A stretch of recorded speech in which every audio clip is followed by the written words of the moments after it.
All right. Good evening, everyone. I believe you can hear me now. You're welcome to another live edition where I bring experts in different online businesses to show you how to build profitable businesses for yourself. And on tonight's section, you are going to learn how the virtual assistant business work, how you can start and make money as a virtual assistant. This is one very profitable online business that is not hard, that a lot of people are sleeping on, right? So this evening you are going to learn how that works, how to make it work for you, and how to make money as a virtual assistant. So if you're ready, you know how we do it. We don't usually waste time. We just go straight to the point. I'm going to bring Jen right on um, to the stage so that we can get started immediately. But before we do that, just let me know the city you are connecting from. Let me know the city you are connecting from in the comment section before we just jump right into it. So if you are here, tell me where are you watching this class from. Let me know in the comment section. Okay. Hi, Jen. Good evening. How are you doing? Um, your mic is not on yet.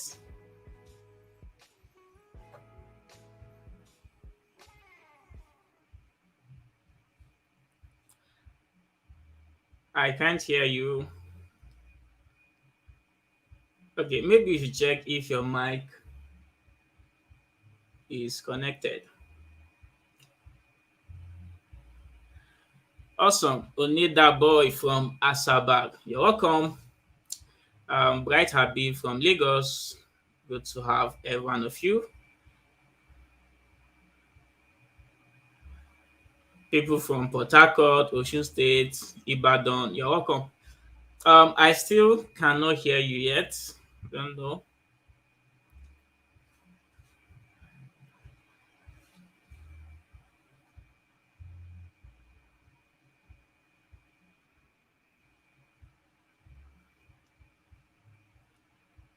Yeah, Shafihun from Ocean State. You're welcome, every one of you. Delta State, Enugu State, Niger State. So excited to meet every one of you. Just give me.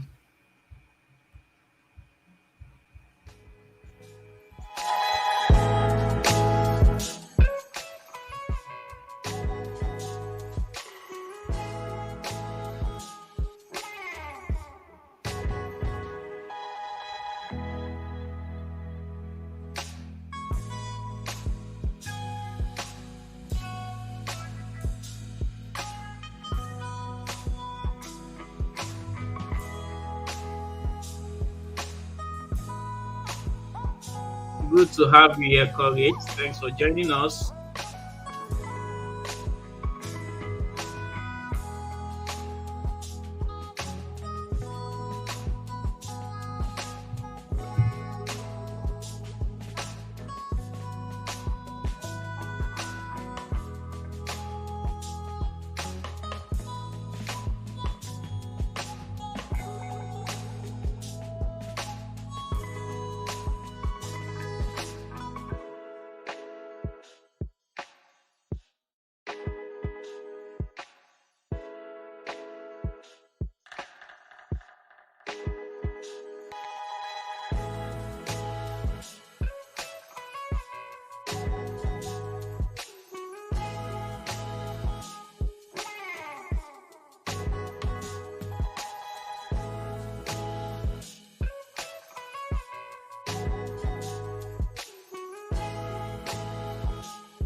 All right, welcome back.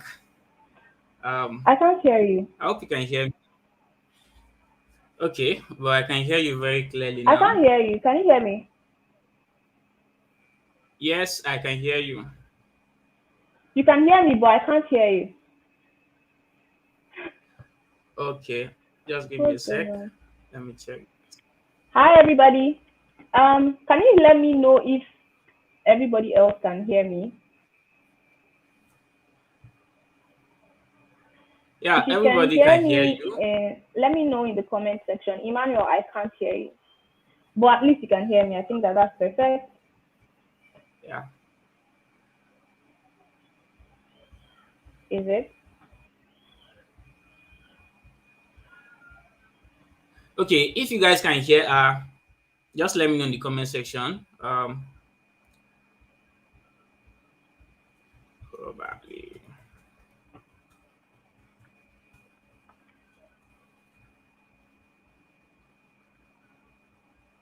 Okay, so Can hear you loud and we can clear. hear. Okay.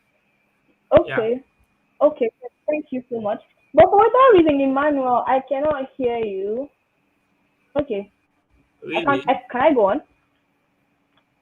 Yeah, yeah. Done the intro already.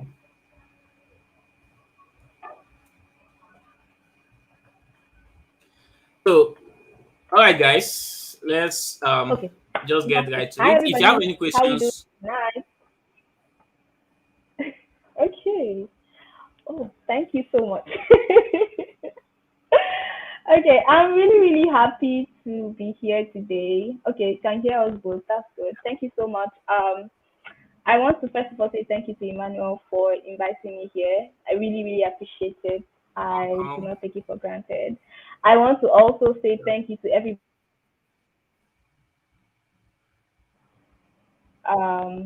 This should be okay. Great. Thank you very much for joining us. In fact, when he told me 8 p.m., I thought it was going to be a case of we'll come live and we'll be waiting for people to join. I didn't expect that there are going to be a lot of people here. So kudos Yeah. to you guys. It means that you are ready to learn. And yeah, let's get into it. So I'm going to share my screen now and um, we will begin.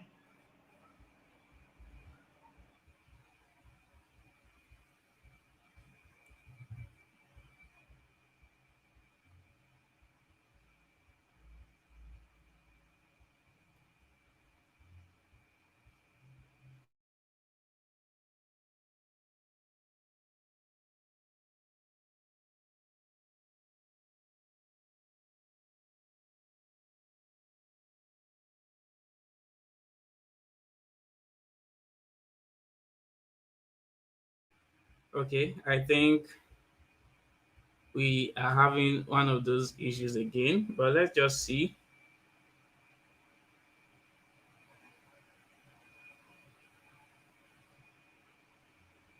Are you still with us?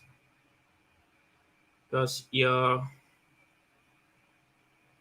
video just freezed. Okay.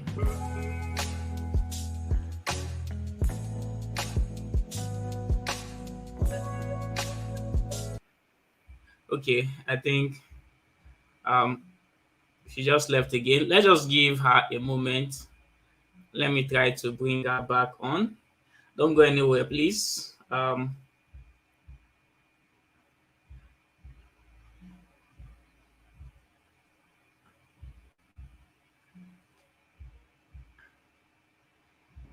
Yeah, welcome Hi. back.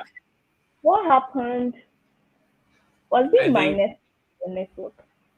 yeah, maybe your network, but you can just go ahead and share your screen. You're in the process of Well, I sharing still your. can't hear you, but that's fine. So before we went off, I was saying that I was going to share my screen. Um, if you think that I'm moving too fast, you can just let me know and I would come back. Yeah. And there's also going to be time for questions. So if you have any questions,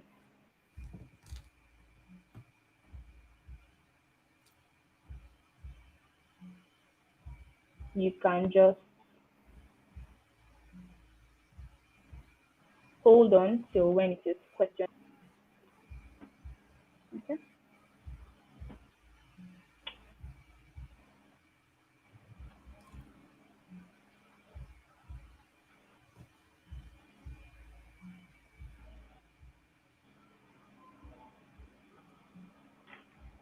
Okay.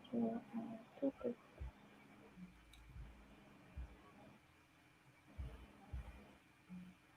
Shall we move? Let me know if you can see my slides and if we can move. To Yeah, we can see your screen. Um, be talking about how to make $100 a day as a virtual assistant in 2023. And this topic is actually super important because of the situation of the country at the moment. I made a post recently on Instagram, I think yesterday, where I was saying that it is possible to actually thrive as a virtual assistant in Nigeria.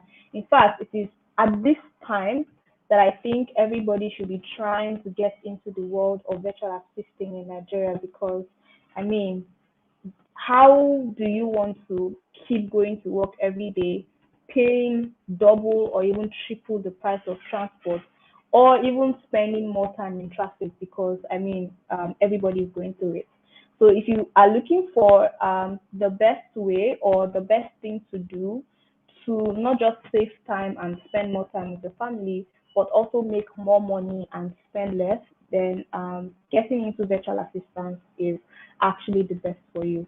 So this is going to be like a mini course or a mini coaching program, whatever you want to call it, and it's totally good for beginners. So if you've never heard of virtual assisting before, or this is your first time, or you've heard of it before and you've been wondering how you can actually begin as a virtual assistant, you are in good luck because we are going to be talking about it today. So, table of contents, the things that we're going to be talking about today. We're going to do a little bit of introduction, then we're going to talk about getting started as a virtual assistant, finding a profitable niche as a virtual assistant, planning and growing your virtual assistant business, essential skills and tools for a profitable virtual assistant, finding clients as a virtual assistant. Because, of course, it's one thing to know the skills and call yourself a virtual assistant if you do not have clients or if you do not have any means of providing services, you would not really consider yourself a full-blown virtual assistant. And then we'll also talk about pricing your virtual assistant services because this is one thing that a lot of people, whether new or even old virtual assistants, have. It is usually actually easy to price your product because or you buy something at a particular price, you want to sell it to make profit, so you know how much you should sell it for you to be able to make profit. But what if you are actually providing service? How are you supposed to know virtual assistant service, especially since you are starting? And then we'll talk about would answer whatever questions that you have. So for introduction, I'm going to share a little bit of my story as a virtual assistant. The reason I'm going to be sharing that is just so you know that this is not something that I just stood up one day and say, you know what, I want to become a virtual assistant. Or you also know that this is probably not something that I have learned from the university or something. Maybe that is why I am good enough to become a coach. Um, when I started as a virtual assistant, I think for people that know me from Instagram or people that follow my page on Instagram, you must have seen the story I put up when I clocked 1 year officially in business sometime earlier in the month. I started as a virtual assistant in 2016. And I like to say that I accidentally got into virtual assistance accidentally. So I studied microbiology in school. While in the university, somehow I just knew that I was not really interested in doing anything microbiology related or anything medical related. I liked to surf the net. I was the person that didn't really like to communicate with people physically. So I would rather communicate online. So I made a lot of friends on Facebook and I like to share my thoughts. So if I learn anything new, I would share it on Facebook until because of the fact that I kept sharing my thoughts, somebody reached out to me and was like, "Hey Jennifer, I think that there is an opportunity that you'd like an opportunity that would be good for you. And he shared me a link to a virtual assistant application.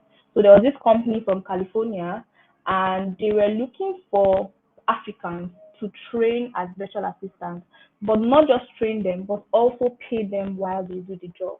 So that was like the first time I was hearing something about virtual assisting, and I'm like, okay, let's see how it goes. I applied. They said they were looking for, I think, 50 people. Over 300 of us applied, and out of 300 of us, I was among the 50 that they picked. The training was meant to be for 6 months, but we ended up doing it for only 2 months. They said that, oh, things were becoming difficult. Africans were stubborn, so they didn't want to teach us anymore. So, but the fact that we did not finish the training didn't make me feel like I was not a virtual assistant. So this is one of the issues that people after finishing training or starting a virtual assistant training have. They feel like, oh, probably because they didn't finish, or um, they don't think they learned enough. They just think that they are still complete novice in the world. But the 2 months I spent with them, I learned a couple of things. I knew certain things that I was meant to learn, so I went ahead to teach myself. So I didn't just sit down and say, because they didn't finish teaching us, that was the end for me. I started to learn, and while I was learning, I was documenting. So this is like the most important part of everything for me. The fact that I was documenting. So since I was documenting, a lot of people were seeing what I was doing. And when I was done with my personal training, somebody reached out to me and I started working. But of course, from 2016 into 2017, I was just working for free till like 2018. So I got my first job. Then I lost it because of NYC. And then 2019, I started in 9 to 5. I was a content creator. Between 2017 to 2021, I gathered so much skills that became relevant for me as a virtual assistant. And in 2021, I decided that, you know what, I wanted to go full scale virtual assistant. And since then, that's what I've been doing, offering strictly virtual assistant services to people online and getting paid. At the end of the class, we'll come back to the reason why I told my story. So let me move on before we're taking a lot of time. So the first thing we're talking about is understanding the virtual assistant business. But before I move on, I just want to check that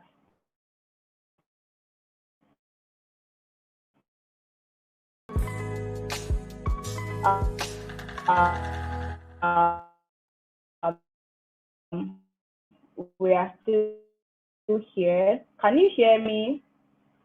Let me know if you can hear me. Yeah, we can hear you. You can go on.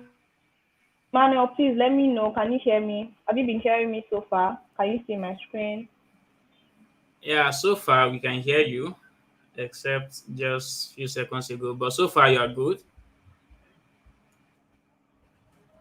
You guys can tell me in the comments, please. Can you hear me? Have you been hearing me? Can I move on? Am I too fast? Am I clear? Okay, thank you so much. Okay, and you could see my slides as well, right? Yeah. Okay. Understanding the virtual assistant business. We're going to talk about who a virtual assistant is, types of virtual assistants, how the virtual assistant business works, then benefits and opportunities of being a virtual assistant. This is for the first segment. So who is a virtual assistant? So usually I like to tell my students or my audience when I'm having live sessions that I like interactive sessions. This is not a come and sit down and learn. This is going to be an interactive session in a way that you are going to even discover that there are certain things you already know that you never knew you knew because you were not paying attention. So I like one or two persons to let me know in the comment section who would you say a virtual for you to join us here. It means that you've heard about virtual assisting for quite a number of time and you're interested in it. So who would you say virtual assistant is? Anyone? Anyone? Who is a virtual assistant? Blessed, Antonia, Jewel, Joy, Space, Up North, Eva. Let me know in the comment section who is a virtual assistant.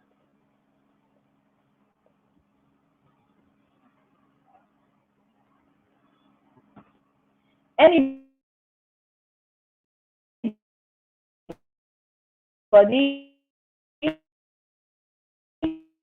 Okay, one. I can't see anybody answering me. So let's start by getting a clear understanding of who a virtual assistant is and how the industry operates. A virtual assistant is a professional who provides administrative, technical, or creative support remotely to clients. I'll take it again. A virtual assistant is a professional who provides administrative, technical, or creative support. So most of the time, when people hear virtual assisting, they just limit virtual assistants to managing calendar or maybe managing social media. But you can do different things. You can do things in the administrative side, you can do things in the technical side, you can do things in the creative side for a client. And I generally define a virtual assistant as an individual who helps to increase profitability and productivity for another person remotely. They help in increasing profitability and productivity. Productivity in the sense that me as a business owner or as an individual, I have a lot of things to do. And let's say, for example, today I have 10 things to do, and these are like so much for me to handle. Then I get a virtual assistant to do three of these things for me or four of these things for me so that I can fully concentrate on the remaining six things. So that at the end of the day, all of the things on my to-do list have been done and they've been done accurately instead of me to try to do all 10 of them and at the end of it I do maybe substandard work or I do not finish the work. So that's what it means to help an individual or a professional increase productivity. And then to increase profitability, the fact that you are taking some work out of their plate and they have more time to focus on maybe core competency tasks like strategies and the rest, they get to think of more ways to monetize and make more money, thereby making them very, very profitable. So virtual assistants work independently and utilize technology to communicate and complete tasks for their clients. So most of the times when people talk about tech roles, we forget to mention virtual assistants as a tech role. Just the only difference is the fact that it is a non-coding tech role. Yes, we work remotely. Yes, we work with tech tools, and that's because we need it to not just communicate but also collaborate with other people. Since most of the people we work with, we don't even ever see them um, ever again, or we never ever see them from when we start to work and when we don't work. So several reasons why businesses hire virtual assistants. And this is quite important to know, just so that you have it at the back of your mind that being a virtual assistant is super important. So there are several reasons why business owners hire virtual assistants, and they include making business operations run more smoothly, scaling business growth. Virtual assistants give small business owners the opportunity to actually scale.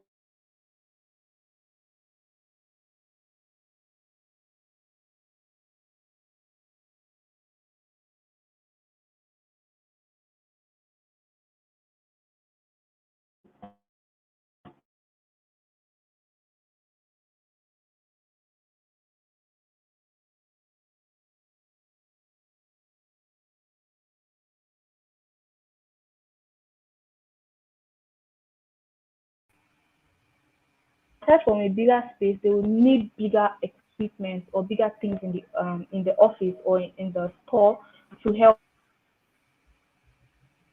increase their sales or increase production or whatever.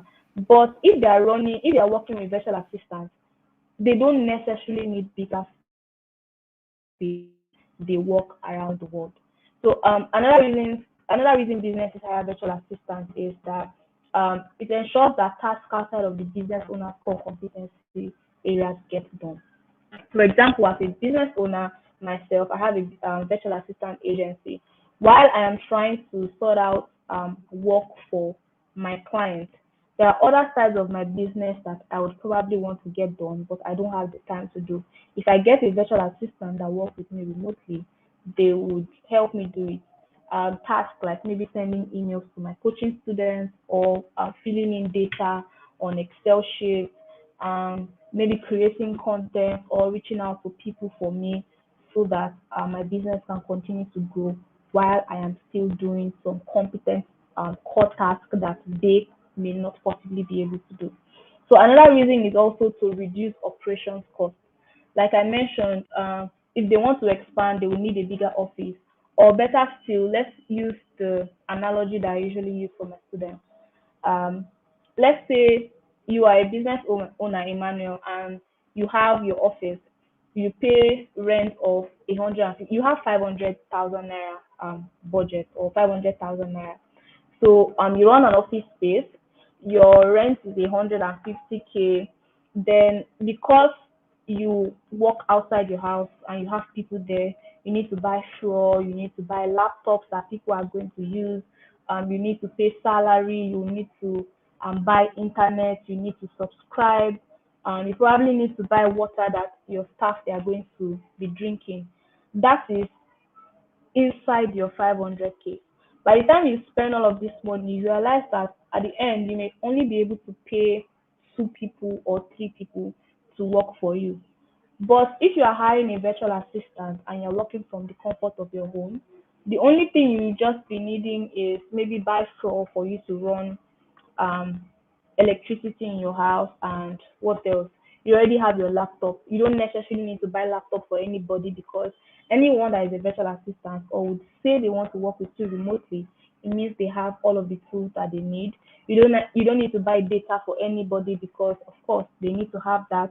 You don't need to pay training cost or whatever for them because they need to have all of that. So most of the times when businesses think of operational costs, they would rather go for virtual assistants instead because it will even help them to hire more virtual assistants than they would have hired if they had in-house staff. So just have this at the back of your mind so that you know that virtual assistants are actually highly sought after. So another reason is also to work with already trained professionals. There are some offices that every year they have training budgets for their staff, but as a virtual assistant or anybody that's hiring a virtual assistant, they don't need a training budget because virtual assistants are professionals and they usually have to develop themselves for them to continue to stand out and remain top of mind in the industry. So it means that you are trained and they don't need to train you. Now, types of virtual assistants. There are different types of virtual assistants. There's the administrative virtual assistants. They specialize in administrative tasks such as managing emails, scheduling appointments, data entry, and general organization support. Like personally, I started earlier. When I started, I was an administrative virtual assistant. All I would basically do is respond to emails from my clients, um, send emails that he or she needs to be sent, mark things on their calendar. Let's say they have events that are supposed to go, or they have meetings for the week or for the month. I have it on their calendar and just make sure that everything is going smoothly. Then there are the technical virtual assistants. These ones they possess expertise in technical areas like website maintenance, IT support, software management and troubleshooting, or not even necessarily website development because nowadays you can actually create mini websites without having to code. So people like that are technical virtual assistants. Then there are the creative virtual assistants. These ones they focus on creative tasks like graphic design, content creation, social media management, copywriting. Just name all of the creative things that you can think of. People that are under um, this industry or this niche, they are called creative virtual assistants. Then there are specialized virtual assistants. So I usually tell people that you can be any type of virtual assistant because if you look at the definition I gave you, that a virtual assistant is an individual that helps to increase productivity and profitability and productivity for anybody. It means that you can stand up today and say, you know what, I want to be a legal virtual assistant. You can stand up and say, I want to be a real estate virtual assistant. All you just need to know is, aside from the general virtual assistant skills that you should have, you can now learn specialized skills like legal assistance, real estate support, marketing, event planning, or bookkeeping. For example, I have 4 clients. One of them is a wedding planner. Before I started working with her, I didn't know anything about planning. In fact, I would think myself a bad wedding planner, especially because wedding planning doesn't just entail the usual organizational stuff. It also entails aesthetics, making sure that things are beautiful, making sure that things are done very, very nicely and neatly, all of those girly stuff, and they were not my forte. But because I had the general competence of a virtual assistant. When I started to work with her as her administrative assistant under wedding planning, I started to learn certain skills and all of the tools that were needed for me to succeed as her virtual assistant. So this is what specialized virtual assistants do usually. Once you have your skills and you decide that you want to go into specific like medical and the rest, all you just need to do is learn skills that are specific to that industry that you have chosen so that you can help the client that you're working with become more profitable and more productive. So benefits and opportunities of being a virtual assistant. Everybody knows this. Number one, there's flexibility. Virtual assistants have the freedom to choose their working hours, the clients that you want to be, the specific services that you want to offer. Flexibility allows you for a better work-life balance.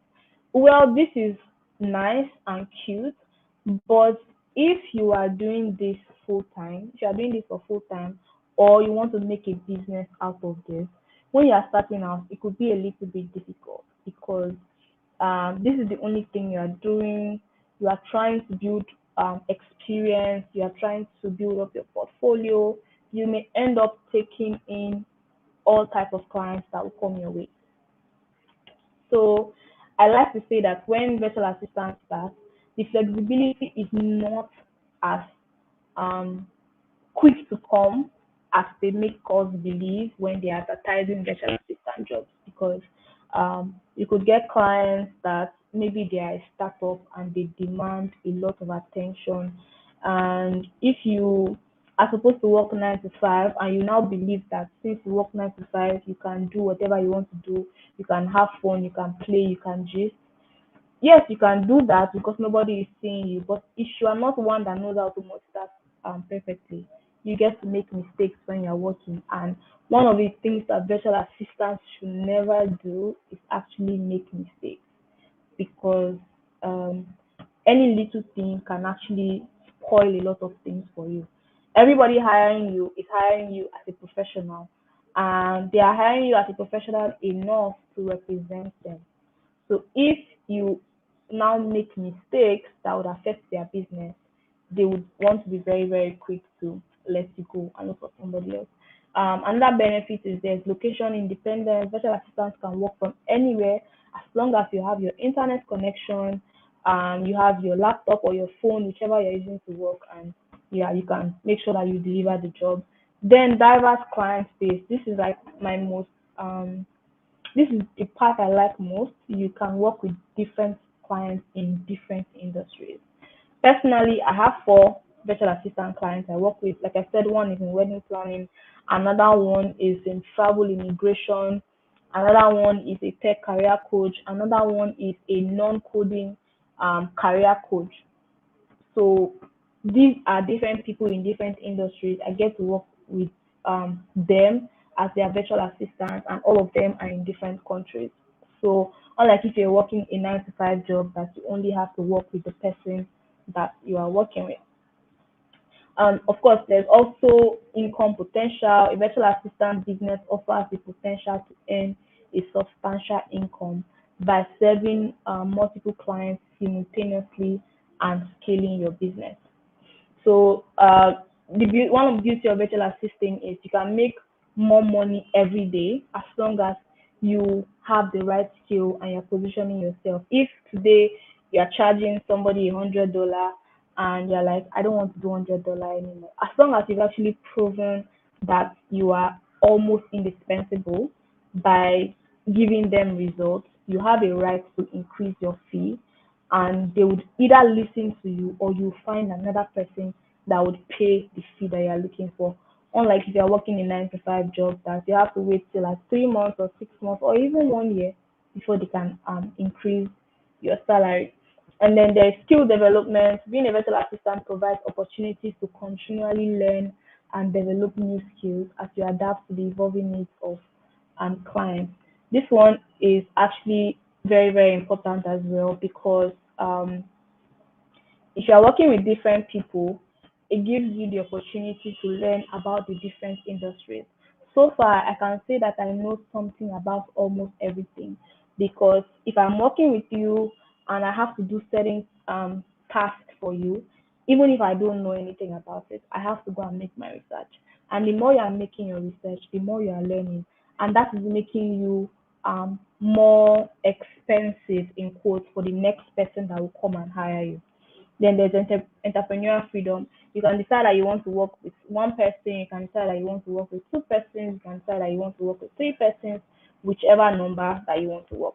So now getting started as a virtual assistant, this is about to get practical. So we're going to talk about assessing your skills and interests, how to become a virtual assistant, then setting up your virtual assistant business. So first things first, how to assess your skills and your interests. When assessing your skills and interests as a virtual assistant, you have to consider the following. Number one, you have to do a self-reflection. I hope you guys are right saying this is something that you should put down and after the class, think about it properly and maybe give answers for yourself. So you have to do self-reflection, reflect on your skills, your strengths, and your interests. Identify the task or areas where you excel and enjoy working. So right now, whether you're a student or you work a 9 to 5 or you do not exactly do anything, you're just sitting school, so you're just there. What are the things you currently like doing? No matter how simple it is, no matter how simple it sounds, do you like surfing the internet? Do you like typing? Like, some people call themselves keypad warriors, one of those people that likes to make comments and stuff. Do you like commenting on Instagram? Do you like commenting on people's posts? Do you like taking pictures? What are those things that you can say you know how to do them very well? Identify them. Then secondly, your previous work experience. So assess your past work experience to identify transferable skills that can be valuable as a virtual assistant. So a lot of people, you do not necessarily need to learn from scratch. You do not necessarily need to learn new virtual assistant skills for you to branch out as a virtual assistant. All you may probably just need to learn is how to brand yourself as a virtual assistant or how to start your virtual assistant business because you already have the skills. So where you were working before or where you are currently working now, what are the skills you have at the moment that you think you can transfer it as a virtual assistant? Especially since we've already talked about the different types of virtual assistants, the administrative, the technical, the creative. So, what skills do you have in your current job that probably fall under administrative? What skills do you have in your current job that probably fall under creative or fall under technical? You need to write all of them down. Next thing is your past training and education. Consider any formal education training programs or certifications you have completed. Because we have a lot of edtech companies that provide free courses for us. What are some courses that you've taken before? Whether it is official courses with certificates or they are YouTube courses that you took. On YouTube, when you go on YouTube, you can actually see how to start out a new skill, and you can learn from beginning till the end, even if it is the YouTube own or Udemy or Coursera or Alison, whether free or paid. What are those skills that you learned from those trainings? You need to note them down. Then next thing is to identify your skill gaps. So identify any skill gaps that exist between your current skill set and the skills sought by clients. So from the start, we've already identified what you're passionate about. No, sorry, we've already identified what you're very, very good about, good with during your self-reflection. We've identified the previous work experience, skills from a previous work experience. We've identified past training and education, the skills you've gotten from them. The next thing you want to now do is to identify the skill gaps. So everything you've written down now, which of the skills do you think you do not have that you're supposed to have based on the types of virtual assistants that we've talked about? Then after that, you now move on to learning and improvement. So you develop a plan to enhance your skills. So you already know what is missing. You already know what you have. You know what is missing. Now you have to develop a plan for you to now enhance your skills so that whatever is missing, you can make up for it. So this can involve taking online courses, attending workshops or webinars, reading relevant books and articles, practicing through personal projects. This is so underrated. Practicing through personal projects is so underrated. So when I started out, when I was in school, I used to have a blog. I was a blogger, and because even though it was my blog and I was doing most of the writing, I did not underrate myself. I did not say, "Oh, I'm just starting out. I don't have experience." I saw working on my blog as an experience. So when I was applying for jobs, I wrote writer at www.voiceinspires.com, a personal blog. So even if you have personal projects, you can use those personal projects as your experience or as a part of your portfolio. When I started out in social media management, I had a page I created and I was deliberately trying to grow the page. And when I felt like I'd learned quite a number of things and I had results, I took all the screenshots that I needed. That's another thing very important. When you are trying to note your results, you need to do a screenshot of how a page was before and how it is now, and include it in your portfolio. When I was trying to apply, I showed my personal page. So you don't necessarily need to do a work for a client or somebody that is paying you before it can be a means of you improving. So you can practice through personal projects or you can seek mentorship. So you have to continuously improve and expand your skill sets to offer a wider range of services. Then next thing in under how to become a virtual assistant is for you to find a niche, stroke identify the niche you want to work in. So I have a case study, and this case study is actually what I use to work with my coaching clients, but I'm going to share it with you. So it's a case study that will help you find your niche based on who you want to work with. So there are different ways to find your niche. You can find your niche by identifying the things you're passionate about, the things that you like to do. You can also find your niche by identifying the people that you like to work with. And I would say that that is how I eventually established that my niche, my niche was going to be coaching as a virtual assistant, then an administrative virtual assistant to clients officially. So I will teach you how to find that. So I'll click on this now. Let's go to the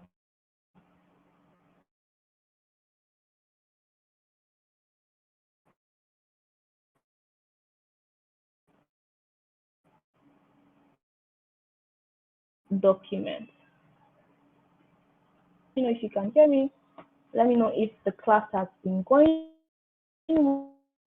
well. How do you feel? What tools do I need to study to become a good creative virtual assistant? We are going to answer that. Just help me note all of the to the question and answer session. We can talk about it. So let me know how the session has been going for you. Are you enjoying it? Am I too fast? Do you think I should slow down? Is it interesting so far? Please let me know and we can go. Okay, great. Thank you, Blessed. Thank you, Tochuku. Ifine, thank you so much. Bison TV, I would answer those questions later. So we are going to go into the case study, and this is very, very practical. I would ask that you write these things down, although by the end of the session, if Mr. Emmanuel avails the opportunity, I can send the template to you just in case you want to use it. For we're just going to answer everything together.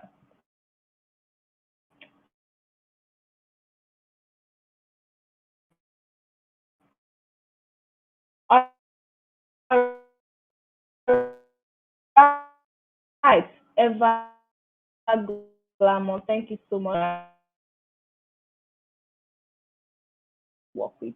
Remember, I said that there are different ways you can actually know who you want to work with, but this is actually the best way for me. This is how I discovered how I want to work and who I want to work with, and how I discovered my niche, and also how I have helped my students in my coaching program so far identify the niche that is best for them. So first things first, you have to answer a couple of questions. The first question is to think about who you want to work with. So you ask yourself, who do I want to work with? Please write that down. Who do I want to work with? Then the next question is, what industry are they in? What industry are they in? Some people know who they would like to work with. They may not know what they want to offer those people, but just know that I think I want to work with people in tech, or I think I want to work with people that create content. I think I want to work with women. I think I want to work with men. They may not know exactly what they want to offer these men or these people in tech and all, but they just know that they want to work with people like that, and that is fine too. So, what industry are they in? What problems do they have? What keeps them up at night?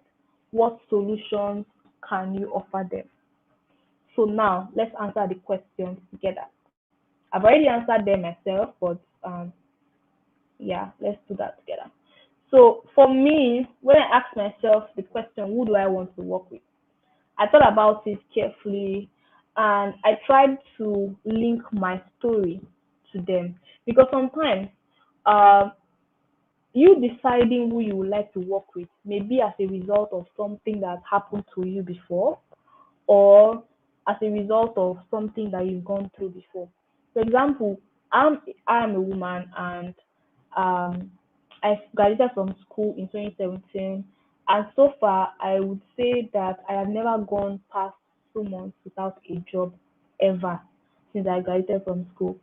And there are a lot of women like me that have finished school, they don't have a job, they continue to stay without a job.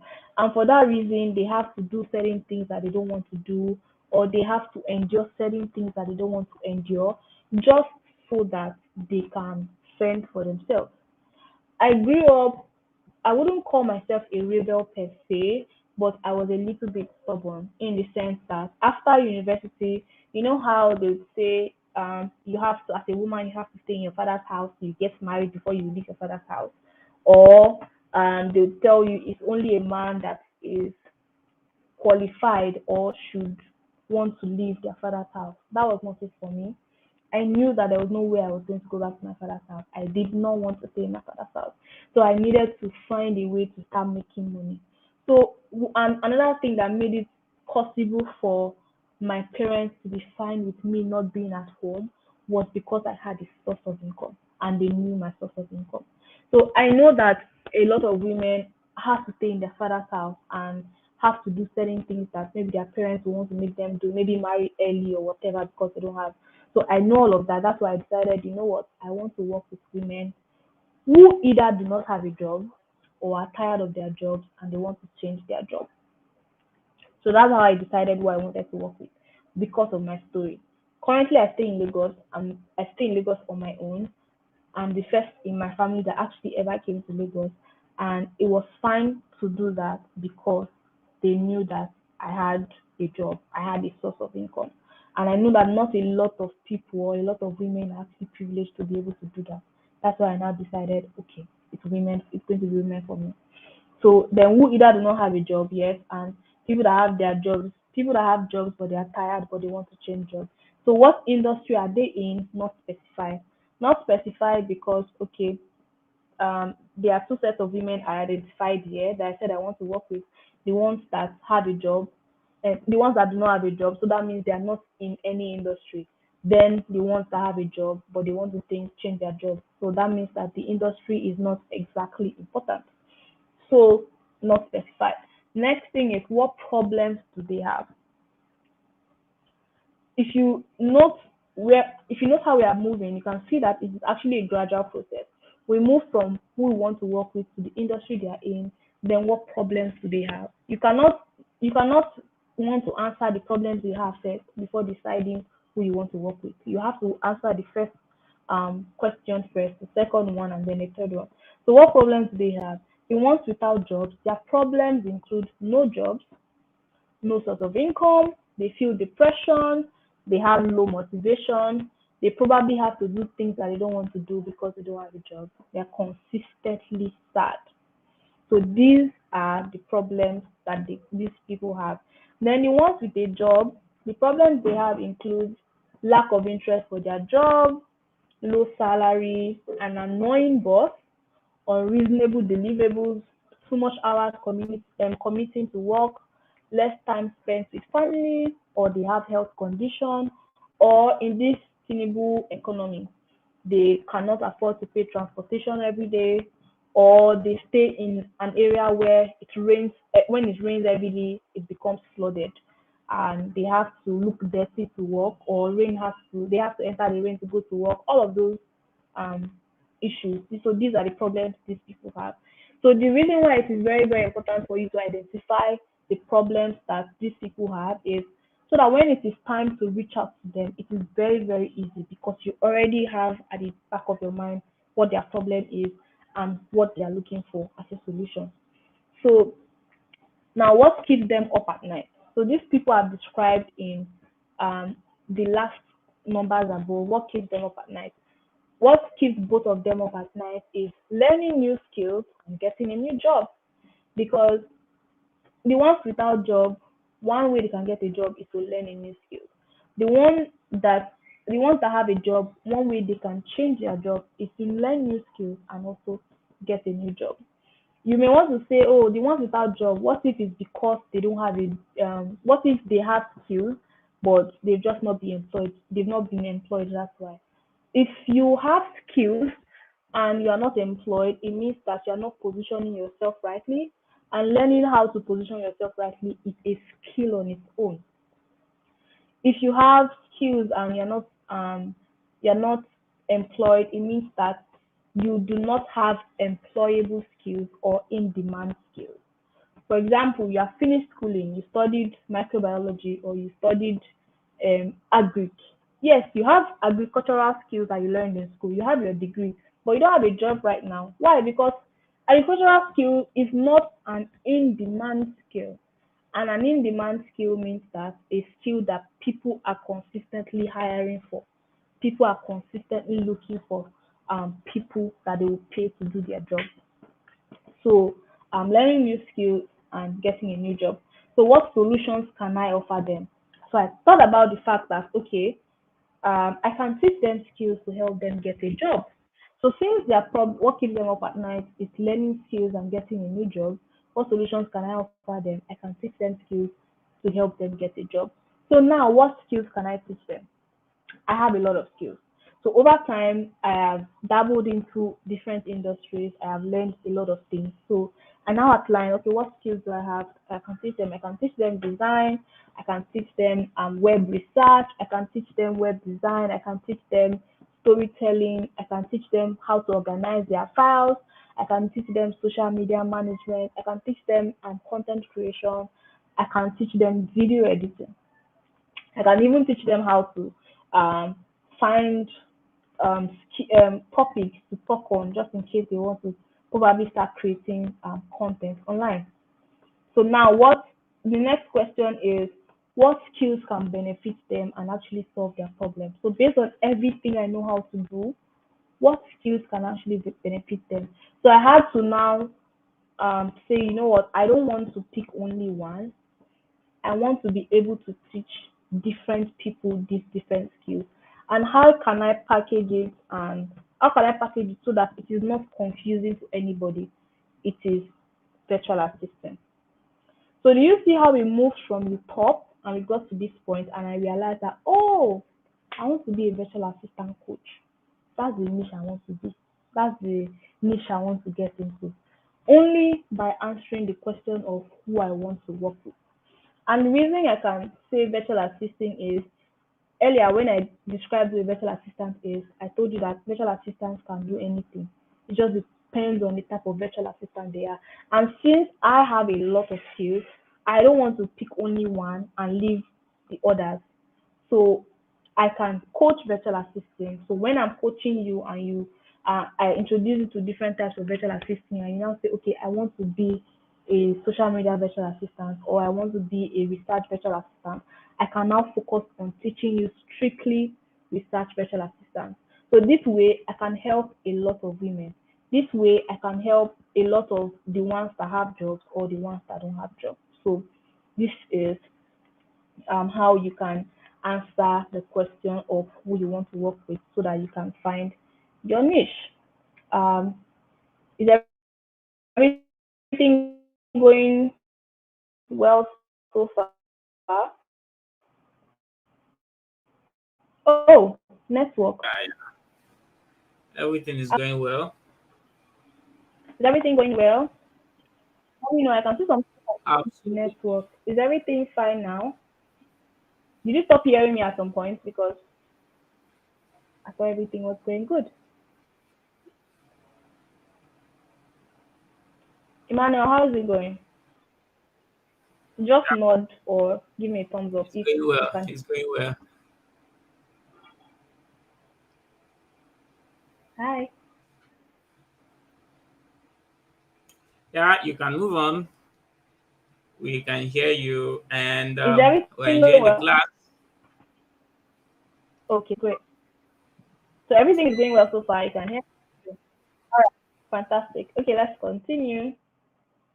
I hope that a lot of you actually wrote down those questions, just in case you don't have access to the templates. But anyways, I would like to share the template with you so that you can answer the question for yourself.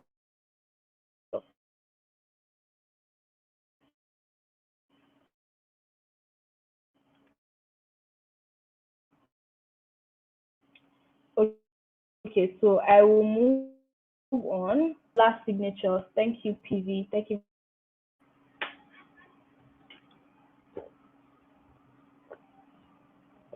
This is definitely administrative. Okay.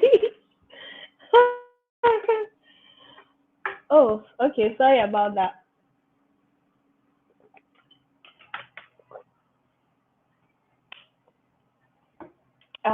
Emmanuel left. I hope I'm still logged in, even if he's no longer with us. Okay, great. All right.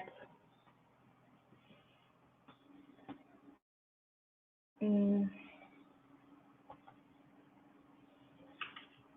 I'm even doing with the colors here. Ah, nice. Let me keep this thing stop us. Can we move on?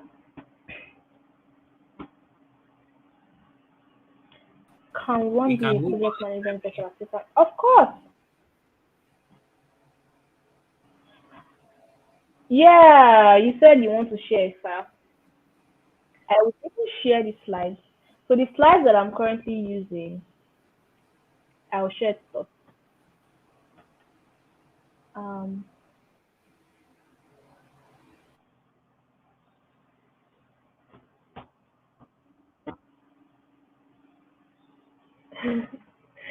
All right, let me move on. Now um we've answered how to find your niche by. So now, after you've identified, so for some people, mind you, for some people it may be different. Remember that I am a virtual assistant coach. That is why mine came out like that. So for some people it may be different. Let me, in fact, a student, I don't know if I can actually fish out this. One of my students. Let me let me open hers. I don't know if I can do that right now.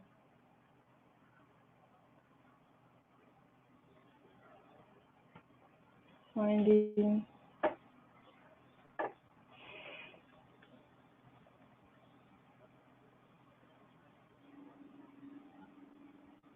This is no. This is not the assignment.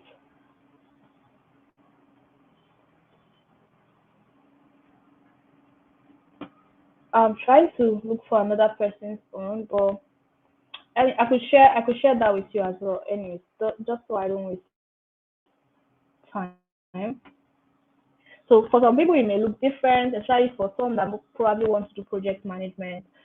For people that are project management interested, people interested in project management, what you could do, what for you it could look like. So who do I want to work with? I want to work with people in maybe tech industry, or people in um, ed tech, or people in med tech, whichever it is.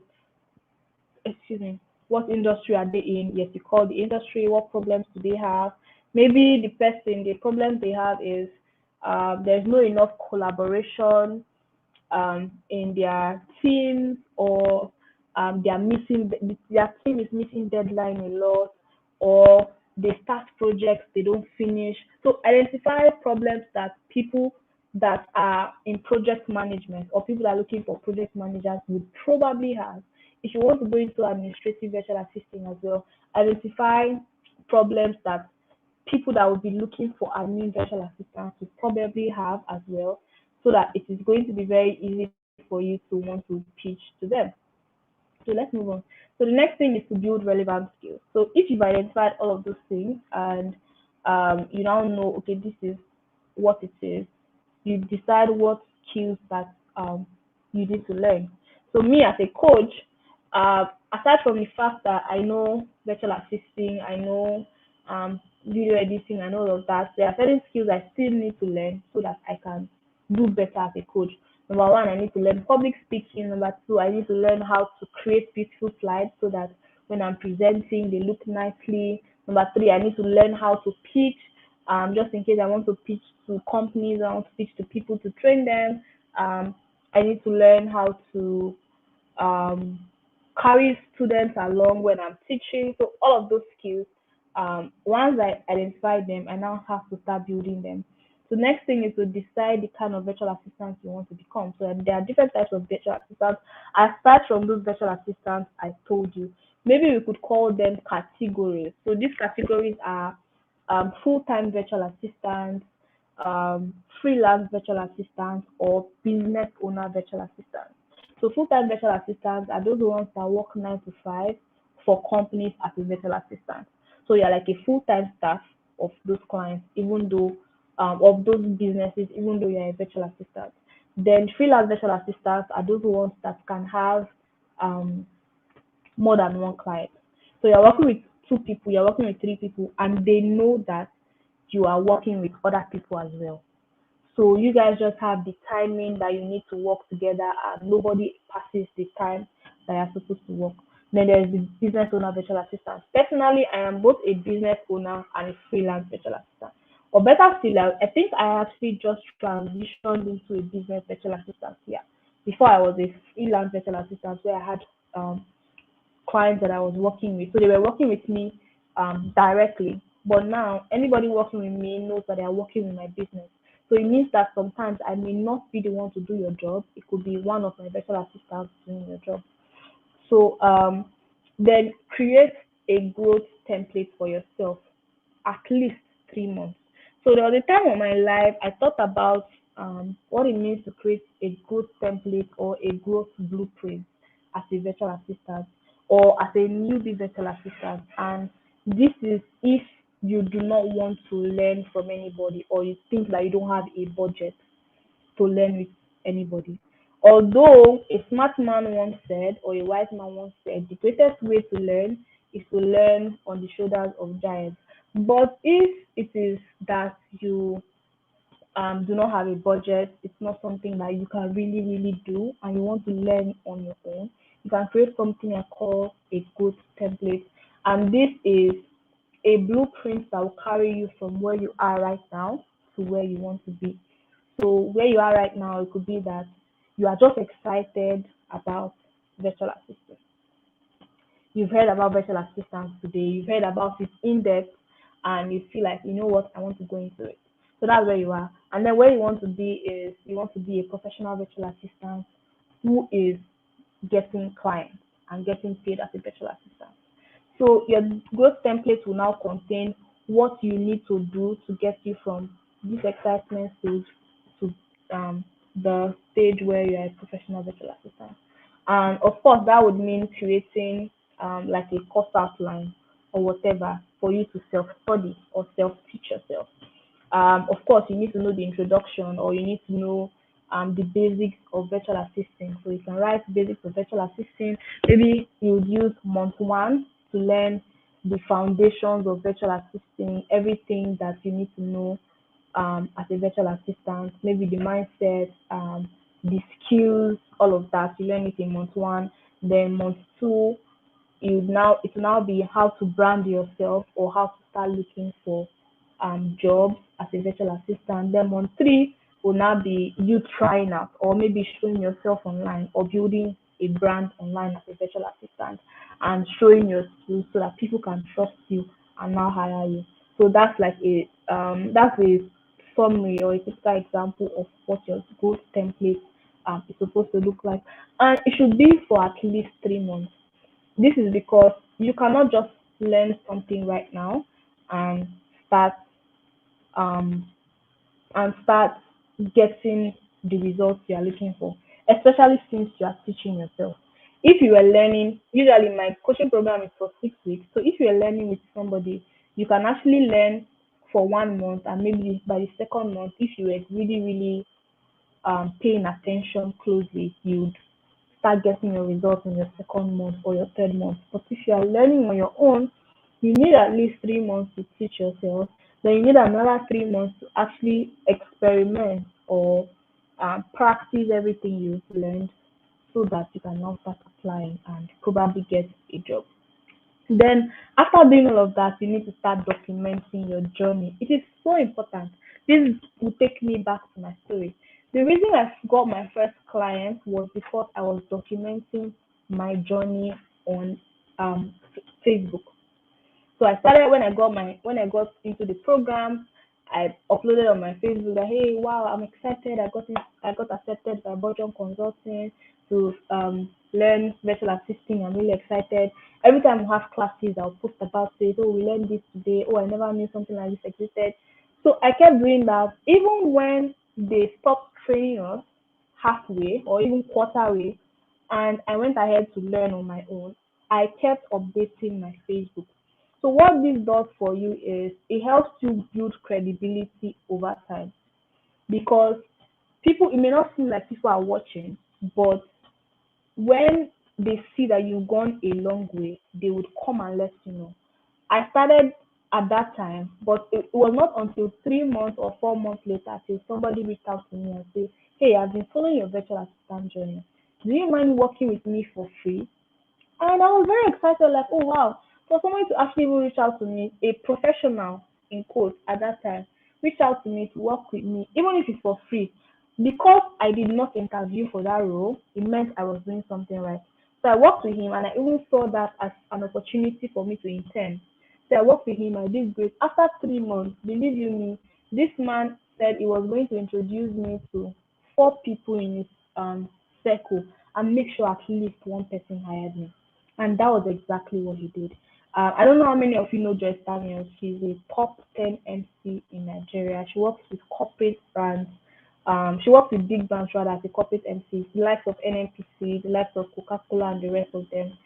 She was the She was the person that hired me. She introduced me to four people, but she was the one that hired me, and that was how I got my official paid role. Started in 2016, got my official paid role in 2018 by Just Daniels, because I was documenting my journey and I agreed to work for free in quote. um, Next thing, of course, you need to create an online presence. So after you've done all of this, built your relevant skills, decided the kind of virtual assistant you want to become, created a good template, and you're following it, you begin documenting your journey. Of course, you know that when you are documenting your journey, you are creating an online presence. um, you Whether you've decided that you want to be a 9 to 5 virtual assistant or you want to be a freelance virtual assistant, it will help you to actually have an online presence. Somebody reached out to me last week and was asking me that, oh, I am a virtual assistant. I would like to fully become a virtual assistant. Do I need an online presence? Do I need to be a TikToker or an Instagram person for me to get my clients? You don't necessarily need to be that, but it is important for you to have a presence because it just helps with credibility. For example, if um if I don't know if most of you checked me out after I was posted on the YouTube live, but if you just actually found me and I said, oh, I'm a virtual assistant coach, and you do not see me anywhere with a presence that shows that I am consistent on social media, you will not have a reason to actually believe that yes, I am a coach. Or even if you believe because you probably heard me speak, you not have so much trust in me. Or better still, a better example is Emmanuel says, oh, I'm bringing somebody to come live to come and teach you. I know the person that I'm bringing live. And then you go on Emmanuel's YouTube channel and you see that Emmanuel has not been posting for a while. It will not make you to make you wonder if this is actually going to be a good class for you or not. So this is what creating an online presence and continually documenting your journey does. It just gives an extra layer of trust for anybody that intends to work with you or hire you. So an online presence can make it easier to promote your virtual assistant services, display your skills and experience, and also help you find new clients. So review your services, skills, and experiences. Then you can set up any of the following. So some people say, oh, they are not, they don't like showing up on social media. So what can they do? You don't necessarily need to have a social media account if you really think you don't want to do. So you can have a website, you can create an online portfolio, you can create profiles on different virtual assistants talent marketplace. There's Upwork, there's Fiverr, there's remote.co, whichever one you want. You just need to have somewhere that people can easily find you on. So social media accounts, you can create social media accounts specifically for promoting your virtual assistant services. If you really think you don't want to show yourself online, you don't want to show your face, or you don't want to dance on video or speak on camera, you can do the easiest platform, which I think is LinkedIn. Easiest not because people would like your post a lot or whatever, but easiest because you can actually just go on LinkedIn and type whatever you want to type. You don't need to create graphics, you don't need to show video or whatever, and people can come across your post and like it, or people can just find you there and check you out. Unlike Instagram that has um an aesthetic feel that people want to see how fine your page is looking, or TikTok, but you can use Facebook, or you can use Instagram, you can use LinkedIn rather, or you can even use Twitter. So yeah, so you move on to start looking for virtual assistant jobs. So like I said earlier, there are different ways you can earn income as virtual assistant. You can do that as a part-time virtual assistant, a temporary virtual assistant, or a long-time virtual assistant. So temporary virtual assistant gigs could be, for example, I'm a virtual assistant. I have a lot of clients that I'm offering services to, and maybe it is too much for me, and then I find another virtual assistant to work with. And then I say, this is a short term thing, it's a temporary thing. So pending the time that I'm not so busy anymore, or pending the time that I think that I can handle all my clients on my own, you can just be working with me. Then part-time virtual assistant, we all know how part-time work is. Maybe instead of doing 9 to 5, instead of doing Monday to Fridays, rather you are doing maybe 2 days in a week, or you are doing 10 hours in a week, and it's probably a contract-based job, 3 months, 6 months, whichever. Then long term is when they hire you and they hire you full time, and the only reason they would stop working with you is when you decide you don't want to work with them anymore, or maybe you do a lot of things to jeopardize their image as a brand. So, as you start looking for potential clients or employers, be sure to keep your online presence up to date. This is very, very important. Enhance your resume and hone your interviewing skills. This would help you to become a virtual assistant. So now, setting out your own virtual assistant business. So you decide that, yeah, you want to probably be a freelance and a business, or better still, you want to be a freelance, but you don't want to do it in a way that you want to eat all your money. You want to be a business owner, even as a freelancer, because even freelancers are actually business owners. You can be doing freelancing, working with different people, and you can eventually brand yourself as a business.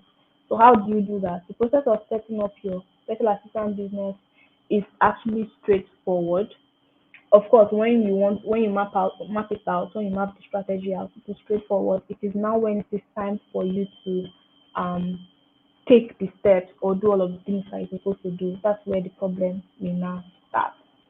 So you need to establish your brand, to develop a strong brand identity for your virtual assistant business.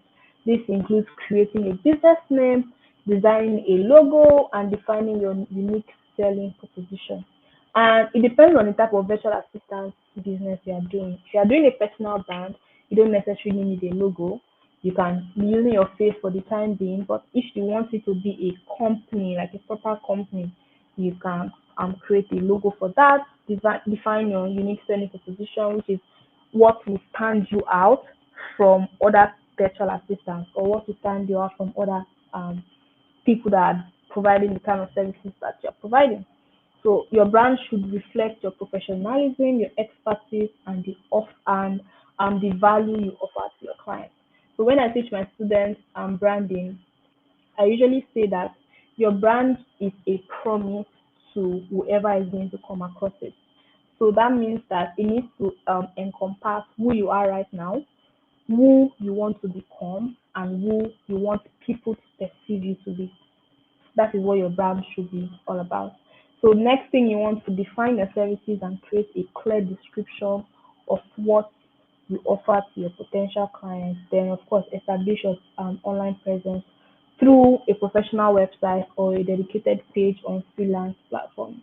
I would even also say, even if you have freelancing platforms that you are on, maybe on Upwork as a top rated, whatever, there's nothing wrong with actually creating a website. And when people hear the word website, or when people hear coaches say create a website, they think that we are asking you to spend over 250K or whatever to go and create websites. Now, technology has made it easy for us to be able to create websites from with anything, to be able to create websites without having to learn how to code. So there are different platforms you can use. You can use Canva to create a website. All you just need to do is go on Canva, type website, and it will bring templates for you, and then you can edit it. Then another platform you can use Mainstack. I love Mainstack so much. That's what I personally use. You can also use Wix.com. All of these platforms do not necessarily need you to code. The owners of the platforms already have like a template. All you just need to do is take the template that you want and customize it to fit your brand or fit what you're looking for. My own website, a one page mini website, I did it with Mainstack. So whichever one you want to use, your choice. So yeah, create professional profiles on social media. We talked about that. Develop marketing materials such as business logo, business cards, and a professional email address. Remember that this is you starting out as a business, a virtual assistant business. So you need a professional email. You don't necessarily need all those domain email if you are starting. You can create a Gmail account with the business name. So, for example, my latest student that graduated, she said that she wanted to start a, a company virtual assistant business, not a personal brand. So the name of our business is Assistify. So instead of us to be using her own email address, marvelous@gmail.com, we are using assistify.co@gmail.com. So if um somebody is trying to hire you, or you and a client you are communicating, and they are seeing you as a business, or you've told them that you're a business, and you're sending an email to them with your name, it doesn't speak professional to them. But you're sending an email with your business email, it speaks professional to them. Me, I'm a personal brand with an agency. My personal brand is Jen the Virtual Assistant. I have my email as Jen the Virtual Assistant at gmail.com. My agency is Jeff Digital, and I have my agency email as hello.jeffdigital@gmail.com. So, if I'm working with a client, or I'm working with somebody as my agency, it doesn't make sense for me to send them an email from my Jen the Virtual Assistant account. It doesn't seem professional.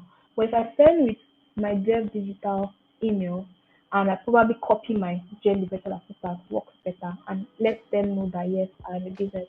And then another thing is to create contracts and agreements. This one is very, very important. For example, if you want to hire somebody, and you want to hire two people or three people, and you hire them, and one person, after you guys have agreed that yes, we are working together, one person sends you a contract to sign, contract of your work together, and another person does not send you contract. Who would you take as a serious or a professional virtual assistant? I'm sure you're going to go with the person with contract, because it just lets you know that okay, if the person is sending me a contract, it means that this person understands what it is to run a business, and it means that this person is going to take my business seriously. And you don't necessarily need to give a lawyer to create a contract for you, or to create an agreement for you. There's now technology has made it very easy for us to be able to create this thing for you. Before, what I would do is I would just go on Google, I would type virtual assistant contract, or virtual assistant contract template.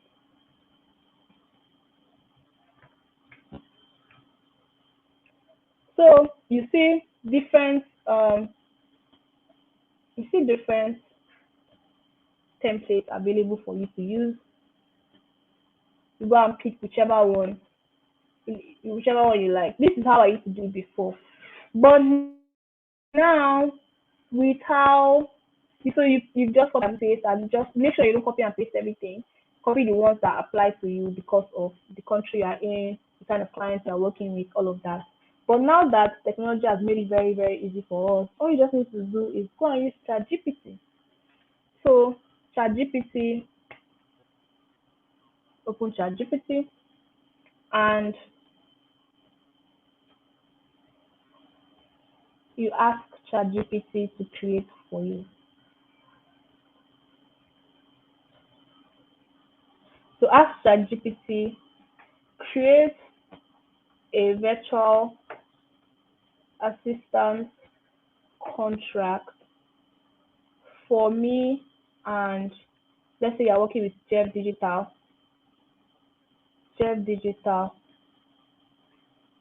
include the following terms. So you can say, oh, create a professional.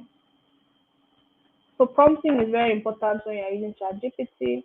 Create a professional virtual assistant contract for me and Jeff Digital. For me, a virtual assistant,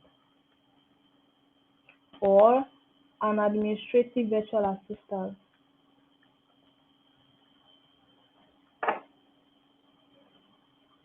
and Jeff Digital, a marketing agency. Include the following terms: Um, I am working as as an admin virtual assistant for Jeff Digital for 30 hours a week. Compensation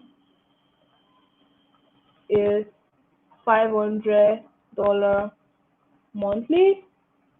So if you remember any terms that you'd like for it to be um in your contract, you can include that or allow ChatGPT to do its work. So the idea is to just let it know all of the things that you probably would like for it to be included in the contract, and then that can work. So you click on your send, and it creates.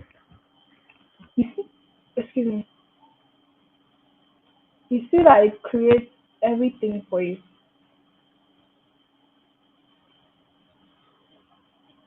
Great.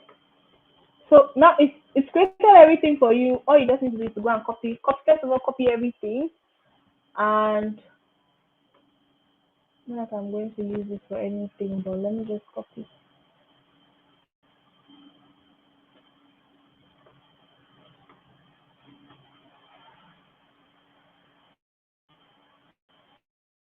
So you copy it and then you paste it on a Google Doc.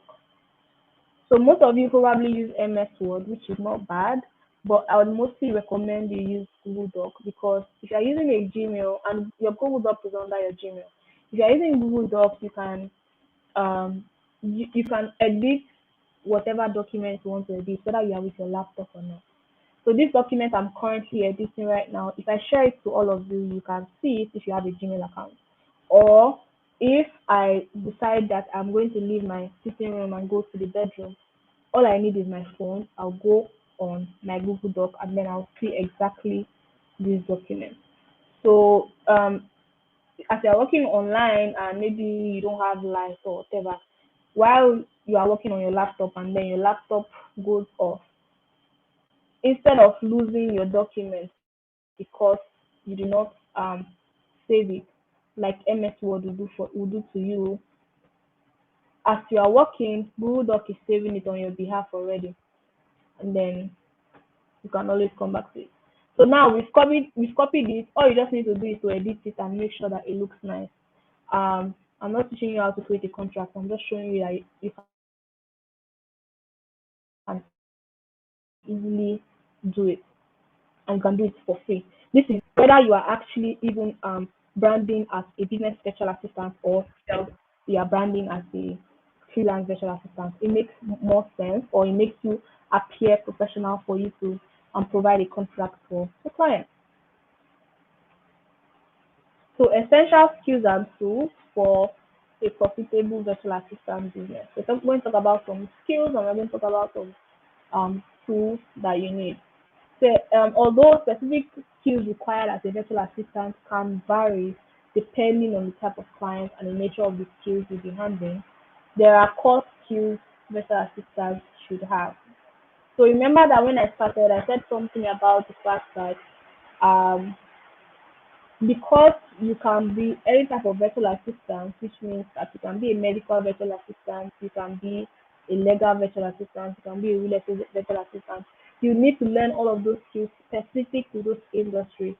But there are specific core general skills that you need to learn to even qualify as a virtual assistant in the first place before you try to work with people in those industry and learn those things that you need to learn. So while having a foundation in these core skills is important, continuous learning and adaptability are the key as special assistant industry evolves.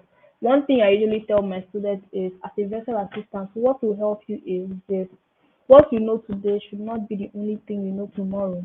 What you know tomorrow should not be the only thing you know next tomorrow, because everybody is now rising to becoming a virtual assistant, or everybody is now um, getting interested in online businesses. And because of that, it means that people are learning new skills. So if what you know how to do is to write emails, Tomorrow, the only thing you should know how to do should not be only to write emails. You should now know how to write emails better. Next tomorrow, you should probably now know how to write emails that people will easily open because of the title. Another time is to now know how to write emails that people can reply to. They will not just read. So things like this helps you to look more competent every day as a virtual assistant to whoever you're working with. When I started out as just managing calendars and replying to emails. Right now, I can create landing pages. I can try with creating slides or presentation. I can edit websites. I can do a lot of things. And for that reason, I can even create video scripts for my clients to um, record videos. I can even edit content as well. So these things just help you to stay top of mind. So one of my clients was thinking about looking for a reels editor, and I asked her what video does she want to edit, and she told me like, okay, send the videos for me. Let me see what I can do. After editing it, realized that oh, she doesn't actually need an editor because I can already do that. So you see that instead of taking that money outside, all that would just happen is increase my pay while I'm doing the job instead of me losing out on that money and somebody else is going to get in the money. So that's the reason why you need to upskill every time. Now moving. I hope that we are getting something. So the core skills required as a virtual assistant, number one, there's soft skills. So soft skills are basically personal attributes and interpersonal skills that enable effective communication, collaboration, and problem solving. And examples of your soft skills for virtual assistants include communication. So communication is the ability to express ideas clearly, listen actively, and communicate professionally with clients and team members. When we say communication, people just say yes, communication, and it seems like it's very easy. But I feel like communication is like one of the most difficult skills to learn because it comprises of a lot of things. It encompasses a lot of things as well. Communication is what will help you um, get your clients to tell you the things that they are supposed to tell you for you to be able to do a good job for them. Sometimes some clients know that they want a virtual assistant, but they don't exactly really know what virtual assistants do. They don't exactly know how to use their virtual assistant well. So you realize that you end up um, not delivering properly and it now look like it's your fault. For example, your client says, "Hi, Eva Glamour, I want you to create an ebook for me." They are just telling you to create an ebook for them. They probably don't even know what kind of ebook. So asking them the right questions by communicating with them is going to now help you not just know the kind of ebook they want, but know the number of pages they want, know the genre that they want, know the number of chapters they want, so that at the end, instead of you to be spending 1 month creating the book, you guys are trying to edit and um rewrite and all of that stuff, you end up using only 1 week instead. Because if you just say create a book and then you say what kind of book, he or she would say, I don't know, just create anything. And then you go back and you create it and you come back and they be like, oh, I don't like this. But communicating nicely or communicating accurately by asking questions, you could go, um, okay, do you want me to focus on our current skill or our current industry, or you have another industry in mind? So this is the beautiful thing with asking questions, especially asking questions with professionals, busy professionals. They want to know that they are not doing the job they are paying you for. So doing the job they are paying you for means that you are making them think. So they are paying you to think for them or do most of their job for them. But if you now end up asking them a lot of questions, it means that they are doing the job that you're supposed to do. So a better way would be instead of saying what kind of book do you want me to write, you ask um say if you are in the industry, you're in the tech industry, you ask, do you want me to focus on our industry, which is tech, or you have another industry in mind? So you see that asking that question doesn't make you look like you're not thinking. it look like you are thinking, but you just want to be sure that you are following their instruction. So another question is, okay, nice. Do you want me to I'm looking at you writing 30 pages or 50 pages so that people can easily read it, or do you have another page number in mind? So that will make them say, okay, but for the fact that yes, we want a lot of people to read it or we want a lot of people to buy it, okay, let's stick with 30 pages or let's stick with 50 pages. Then number of chapters, you can say, I think that having 5 chapters is good enough, but is that fine by you? So you see that you end up getting all the information you need at that spot, and then you go back and you have the right thing done. So that's one importance of learning how to communicate greatly. It helps you to um, listen actively, it helps you to express your ideas clearly, and it helps you to communicate professionally with clients and team members. Because another thing is, because you work online and you may just basically be communicating via text, sometimes a lot of tone can be misread. So you need to learn how to properly write in a way that it's not misread. For example, you are writing, they are sending you a message, and maybe they send something and you put what, you type what, and maybe what you probably wanted to type is, what do you mean, or what are you saying? No, sorry, exactly, this is a perfect example. So your client says, I want us to create a book that is going to impact the life of people. And you type, what are you saying? And maybe for you, you intended, what are you saying to mean, okay, what do you mean? Can you explain further? But they may misinterpret it as, what are you saying, in a way that means you are saying nonsense or you are saying rubbish. So things like that is one of like a little disadvantage and a reason why you need to learn how to communicate properly. So time management is very key. Effectively managing tasks, prioritizing work, and meeting deadlines. This is very, very important, especially if you are working with more than one client. They know you are not working with only them. So you have to let them, you have to not make them feel like you are not prioritizing their work. I have a client that when she realized that I got a third client, for whatever reason, she started to always think that I don't prioritize her work. So if she gives me something to do, even if I do it and I give her the time I'm supposed to give her, somehow she would just feel like I would have probably done it better. That maybe I didn't do a good job because I have other people. So you have to work very timely and make sure you're meeting deadlines so that they don't get to feel like you're not paying much attention to their work because you're paying attention to other people's work. Um, it's almost 2 hours. So organization skills, of course, maintaining an organized workflow, managing files and documents efficiently, and staying on top of assignments. This is very, very important. Your clients you can't be in a meeting with a client, maybe you're on Google Meet or you're on Zoom, and you're talking about a document and then your client says, oh, send me this document or share your screen. And it's now that time you're going to search for that particular document that you need to share. It doesn't make sense. Maintaining an organized workflow require you to make sure that everything is organized so that anything you need per time, you can easily send it.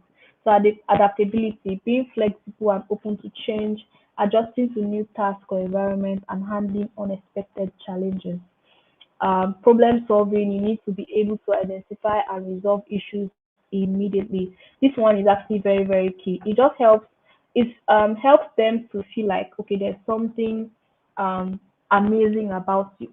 So problem solving means that, let's say you're having a meeting with a client and maybe their audio is not working, or better still, a practical example was when we started this call, you couldn't hear me, and I had to, instead of me to just talk and say, oh, sorry, my computer audio is bad or something, I have to figure out a way that we can do it by using an effort. So that's problem solving. Or we are talking with a client and they say they are looking for a particular book, or they are looking for a way to fix something in their computer. You are the one that needs to figure out a way to fix that problem. So you have to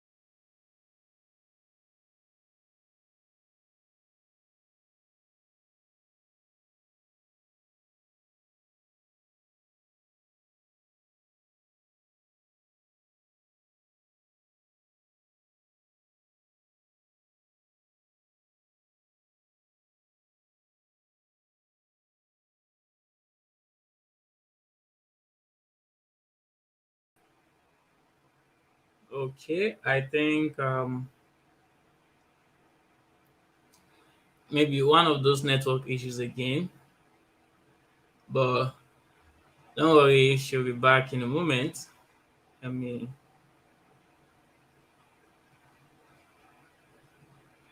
okay.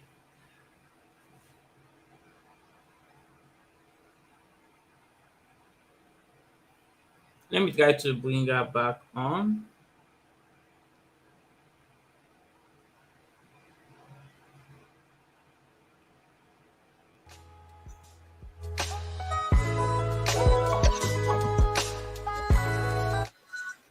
Let's just say this is a short break since you've been listening for a very long time. So let's just take a 2 minutes break while I try to get Jen back to the screen.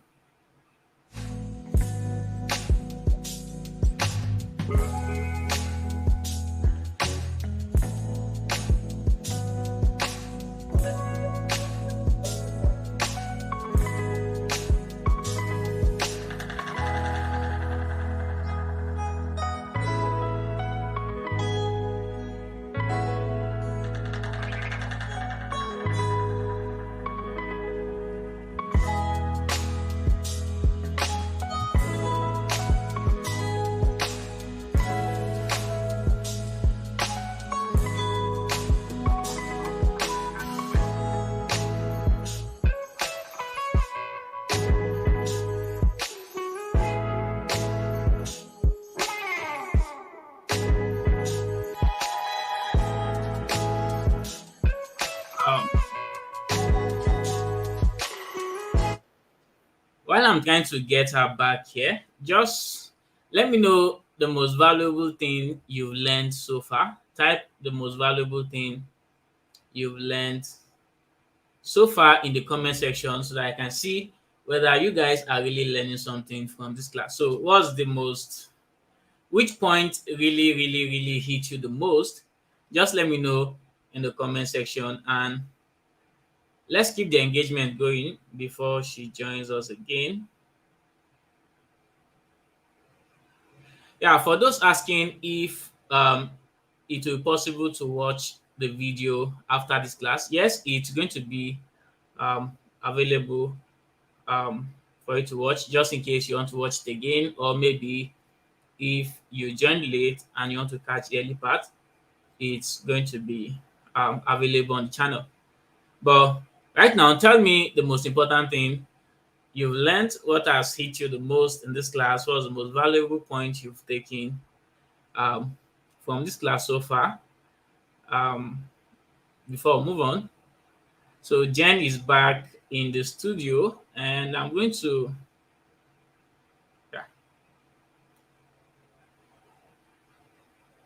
going to add her to the stream, and then we'll just take it from where we stopped. All Connection. right, you're welcome I back. can't even hear. I can't hear you. Wow. Even Okay. please, you guys to let me know how long I've been disconnected for. Where did you lose me? Where did we stop? Because I kept Uh, going and I'm like, what's going on here? yeah. Let me try to. Let me know in the comments where you stopped hearing me from. Creating social media. No way. What?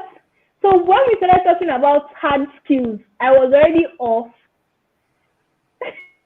No. You're not off. I just asked people to share Can you hear me? uh Can you hear me now? a length.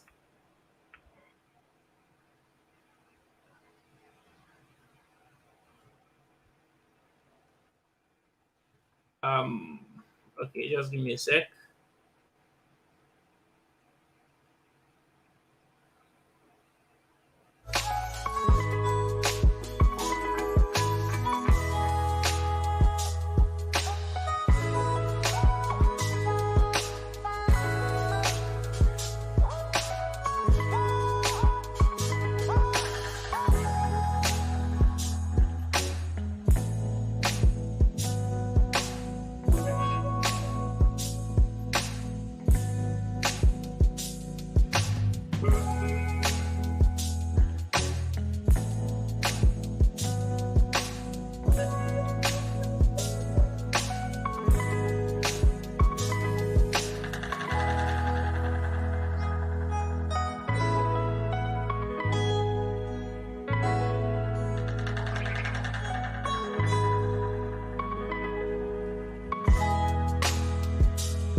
All right, All guys, right. we are. Hi, guys. Yeah. Sorry,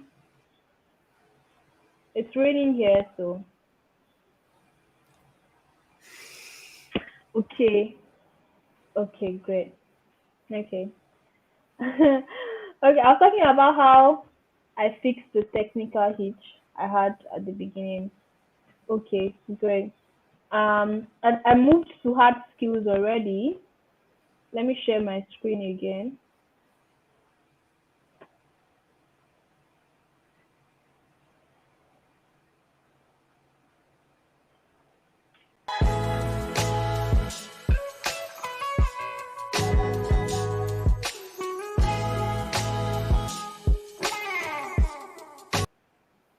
I was already on hard skills. So problem solving skill was under soft skills. So I'm currently on hard skills. So I was talking about administrative skills, and I said that you can do calendar management with Calendly, or you can use your Gmail account for calendar management. Calendar management is just basically knowing what your client has to do, maybe for the month or for the day or for the week, and just noting it in the calendar. So sometimes they could tell you to block the calendar, or they could tell you to put something in their calendar and make sure that they don't miss the meeting. One thing you want to note is that they are majorly hiring you to be their brain or to think for them, especially when you are doing admin virtual assistant. So I was trying to show you how you mess with your Gmail. So you go on your Gmail and then you check the right hand side of your Gmail, you see calendar. So you click on calendar and then you go so that you see the full calendar. So you see that um, there's June, there's June 2023, every day in June, um, July, you go to July. So the more you keep clicking, the more you'll be seeing the date. So if, for example, and if you can see, you see my calendar is booked. So this is my calendar for next week. You see that I have classes. I have classes today, Sunday. I have classes tomorrow, Monday. I have two classes on Monday. I have class on Thursday. Okay, so this was last week's class, right? Last week's calendar rather. Let's move on. Yes, tomorrow I have two classes. Tuesday I don't have a class scheduled yet. I don't have anything on my aside from my personal stuff with clients that I need to do. Take it out. Then Thursday I have a class. Friday I have a class. Let's say I'm my virtual assistant, and on Tuesday I want to do a task, and I probably want to edit content for my brand, and I want to edit it. I want to start editing from 11 a.m. or from 12, let's 11 a.m. So on Tuesday is what, 27th of June. All I need to do is go on Tuesday. If you check this what's it called, row, you'd see the date. If you check by the side here, the um, vertical side, you see the time. So Tuesday, 27th, 11 a.m., I want to edit my content. I click on Tuesday and I title what I want to do. Edit Instagram tutorial content, and make sure that the timing is correct. I can see here that, oh, the time is not correct. I want it to be 11 a.m. So I click 11 a.m. So if it's 11 to 12, you leave 12. If it's maybe 11 to 1 p.m. or 11 to 2 p.m., I can click it to 2 p.m. So you now decide. If you look here, you see there's events, there's task, there's appointment schedule. So is this an event? No, it's not an event. It's a task that I want to do. So I'll put it as a task instead. So you see now it shows as a task, does not repeat. If I want it to repeat, I would make it repeat or make it repeat daily or weekly. That is to show every week, every Tuesday by 11 a.m. it will show. Or if I want it to be custom, I will click on custom and I will decide when I want it to stop. If I want it to be showing every week, then let's say maybe every week in June or every week in July, I will set it. So that would mean that, oh, when does it end? It ends on, then I set the date when I want it to end. If it's every week in July, I want to do it. So it's starting June 20. It's starting June 27th. That means I want it every week in July. I want it to stop till Tuesday in July. So maybe the last Tuesday in July is 25th. So I click on 25th and then I click on done and then I click on save and look at it. It is now saved as edit Instagram tutorial. Then if it's an event that I want to do, on Tuesday, maybe Tuesday 2 p.m. I click on 2 p.m. Let's say YouTube live session with Emmanuel. So when you are creating all of this schedule, it is very important for you to label it properly. So I'm taking my time out now to actually teach you how to do this email management because this is something that you can quickly get a job on. So that you don't finish this YouTube session and you now think, oh, I need to go and now learn, or I need to go and learn another thing for me to start earning money. You can actually start earning money immediately by managing people's calendars and creating tasks for them in their calendars or what's it called, events and all that, and be making your money even with your phone actually. So YouTube live session with Emmanuel is an event. What time? 2 p.m. Add guests. So if it's an online event, you can add guests. Once you add guests, it will automatically send an email to those people and to send them the link. So let me add Emmanuel Adanu as my guest. Then location is Google Meet, so there's no need for me to. So you see that there's already a join with Google Meet link. Um, and that's it. So once I click on save and it tells me, would you like to send invitation to this email? And then it sends directly to his email. And once it is Tuesday 2 p.m., he will get a reminder. In fact, 30 minutes to the session, he'll get a reminder and he can click on the link once it's 2 p.m. and he will join. I'll click on the link and I'll join and we'll have our session. So that is one way to do it. And you don't need to pay for this. So let's say a very, very busy professional says they are looking for somebody to manage their calendar. You can apply. You don't need to pay for the tools or whatever. All they just need to do is they can either give you access to their Gmail account or you can actually even upload it from your Gmail account. All you just need to do is include their email all the time so that it will appear on their calendar as well and you're good to go. Let me move on. It's already 10 p.m., so I'm just going to rush the rest of the slides. Pardon me if it seems like I'm rushing moving forward. Um, there is administrative, there's research skills. So that's conducting thorough research, gathering information, and finding resources relevant to client projects. So I may be trying to start a project, a new project. Let's say um, I want to rear birds, and I can just tell my virtual assistant to make researches for me on the best kind of birds to buy, how many birds am I supposed to put in one what's it called, in one space and they will not die, the kind of vaccines that they're supposed to take, all of those things, and they can just easily search it and get them online. So other skills also include writing skills, producing well-written content for your emails, reports, blog posts, social media updates, or other written material. So that is if you want to be on the creative side. It's very important. Even if you are just managing your client's email, it is very, very important for you to know how to write emails. Some people think, oh, writing emails is very simple. It's not just to write emails, but there's a way you're supposed to structure the emails. There's a way you're supposed to sound professional in your emails to have an amazing tone for your emails to actually look good. So you need to know how to write things like that. Then you need to know how to write blog posts, social media updates, and the rest. Then customer support or customer service.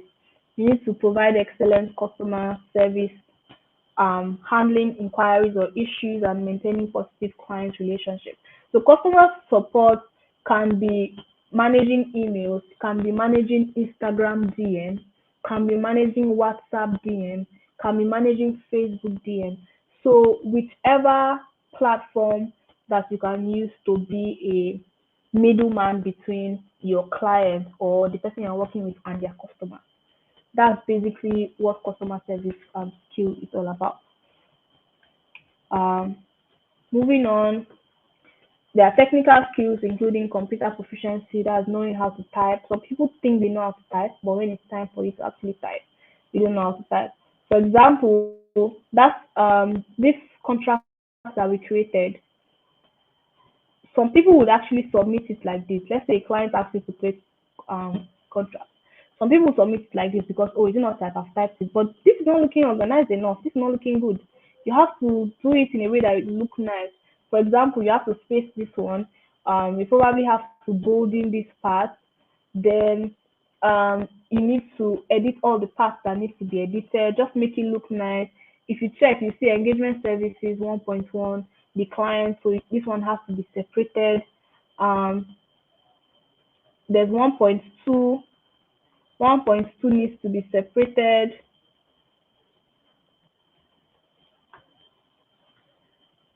There's scope of work 2.1 needs to be separated. So once you do it like this, in the end, you see that it is now looking professional. So it's not just about typing and that's it. You have to type in a way that makes sense and look organized enough.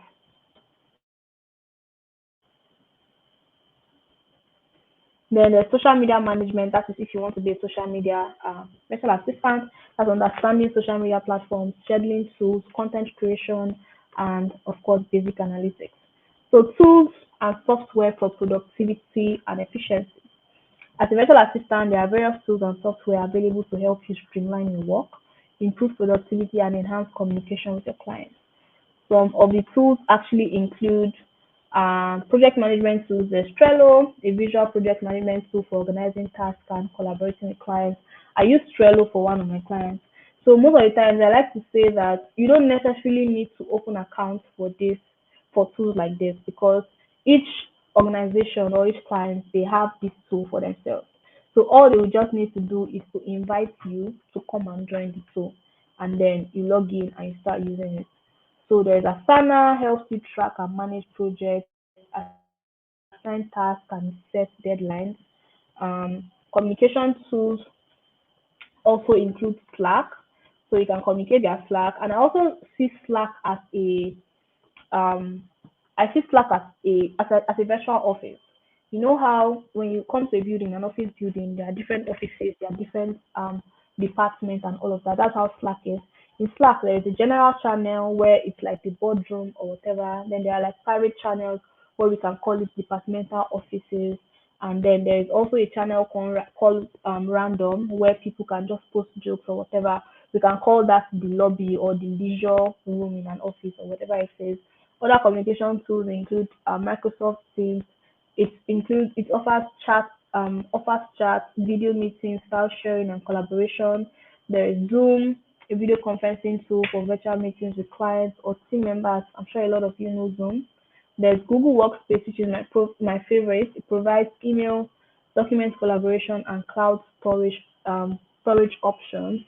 Um, a lot of things. So, file storage and sharing. There's Google Drive if you want to share files. So you can use Google Drive. Google Drive is under Gmail. If you have a Gmail account, you can explore it.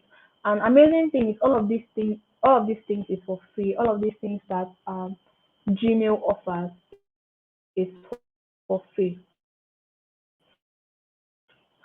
So you just go on your Gmail account and click on this task, click on it, and you see everything that Gmail offers. you see everything that Gmail offers. There's YouTube, Gmail, Google Meet, Google Chat, Calendar, Google Drive, where you share a lot of files. Google Translate, if you can actually work with anybody from any country, even if you don't understand their language. All you just need to do is, if it's a German person, you can click on Google Translate and be translating everything and sharing. There's Google Docs, there's Google Sheets, whichever. Just take your time and explore your Google products, Workplace products. There's Dropbox, there's OneDrive, there's also WeTransfer. Yeah. So email and calendar management, I talked about that already. You can use Calendly, you can use Gmail, you can also use Microsoft Outlook. So other businesses, maybe for customer support, they can introduce you to other tools like Zendesk. They can introduce you to other tools like what was this? I've forgotten the name of this email copy that we use. So different tools apply to different organizations depending on the one that they are most interested in. Um, they can introduce you to Zendesk, they can introduce you to Zapier as well. And these tools are actually very, very simple to use. If you can upskill by learning how to use these tools on your own, so that when you find a client that requires you to use all of these tools, it can be very easy for you. Or you can just learn the basic tools.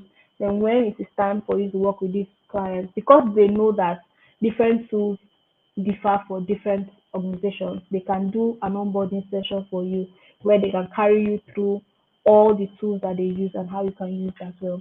Then there's social media management tools. There's Hootsuite, allows you to schedule and manage social media posts across multiple platforms. There's Buffer, the same thing that Hootsuite does for you. There's Canva, you can create amazing graphics, you can create images. Um, excuse me, these slides actually use Canva to do it. So you can do a lot of things with Canva. Now let's talk about finding clients as a virtual assistant. Finding clients as a virtual assistant.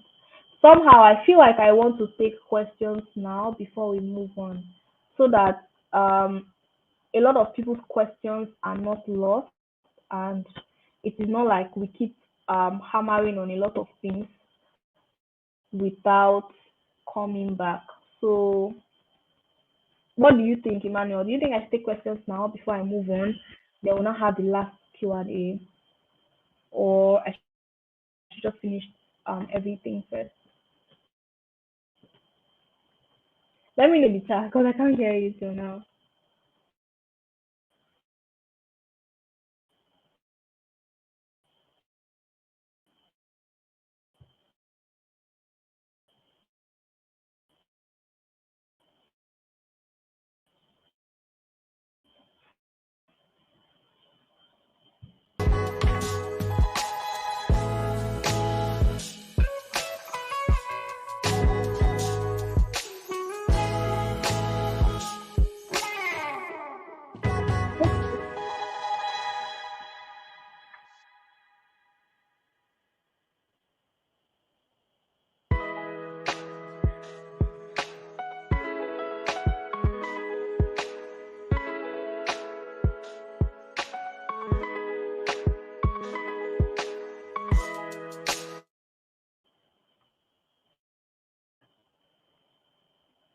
All right, guys.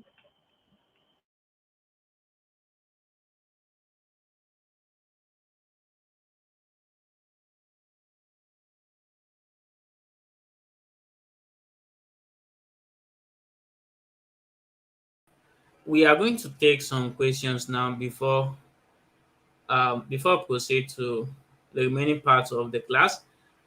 So if you have any questions so far from everything we've talked about so far, you can start sending in your questions. But we'll have some people who have sent their questions earlier, so just start with them. Um, if I said, what tools do I need to study to become a good creative virtual What tools do I need to assistant? study to become a good creative virtual assistant? So first things first is for you to identify what kind of creative virtual assistant do you want to become. Do you want to become a social media manager? Do you want to become a copywriting virtual assistant? There are a lot of virtual assistants under the creative virtual assistant. So which do you want to be? But some of the tools that you can learn how to use that apply to all of them. You can learn how to use Canva, which is very, very important. Whether you are doing copywriting or you want to do social media management or you want to do um, um, video editing or whatever, it's important for you to learn Canva. You can also learn how to use tools like CapCut or InShot. CapCut, CAPCUT. Then InShot is INSHOT. You can learn those ones for video editing. For copywriting, you can learn how to appropriately use tools like ChatGPT, the one we use to create those um, the contract, the one we use to create the contract. So yeah, those are some of the tools that you can use. And if you probably want to learn how to write or you want to express writing, you can learn how to use tools like Medium, Medium, and then there's also Substack. So those are tools that you can um, practice your writings on. Let's have another question. Like we're just going to take questions for like what 5 minutes. You Yeah. said So you want to. yeah, just a few of them. Yes, so I'm going to share the slides I shared that I'm currently sharing. What all the things I've been sharing on my screen. I'm going to share the slides with you, and I'm also going to share that template we use to do that case study on finding your niche. So the growth template, I actually have it, but it's for sale. Except you want to buy it. That's why I only just described how you can create one for yourself. But if you like to buy it, I actually sell it and it is 4,500. But for people coming from here, I can give it to you guys at 3,500. So if it's something you're interested in, send me a message on Instagram at Jenn the virtual assistant, or you can send me an email, jenthevirtualassistant@gmail.com, whichever one you like. I have the template that I share with my community. Just send me the message and tell me that you are coming from the live class, and I'll give you the discount. Where to get jobs and how to receive payment. So you can get jobs from different places. You can get jobs from Instagram. If you brand yourself properly, people can reach out to you to work with them. You can get jobs from LinkedIn. You can apply for jobs. You can get jobs from Upwork. You can get jobs from Fiverr. You can get jobs from remote.co. And how you can receive payments? You can receive payments with your DOM account, which is your domiciliary account. So a lot of people think that it takes a lot for you to open a DOM account. But funny enough, how I have my DOM account right now is through clients trying to pay me in my Naira account, and then CBN automatically creates a dollar account for me. So there was a brand I was working with sometime last year, and that's like the first time I ever even had a DOM account. I thought when they asked me to send my account number, I thought they wanted to send me Naira. So I sent them my Access Bank Naira account. So I don't know how they did it. When they sent the money, Access Bank automatically created a dollar account for me, and the money went to my dollar account. So you can use dollar account. And recently, I got another client that tried to pay me recently. She was going to pay. I sent her my Access Dom account, but it was not working. So I sent her my Stretch. When it automatically created a DOM account for me. So you can use your DOM account, or you can use a platform called Payoneer. I'm sure that Emmanuel has talked about that on his channel.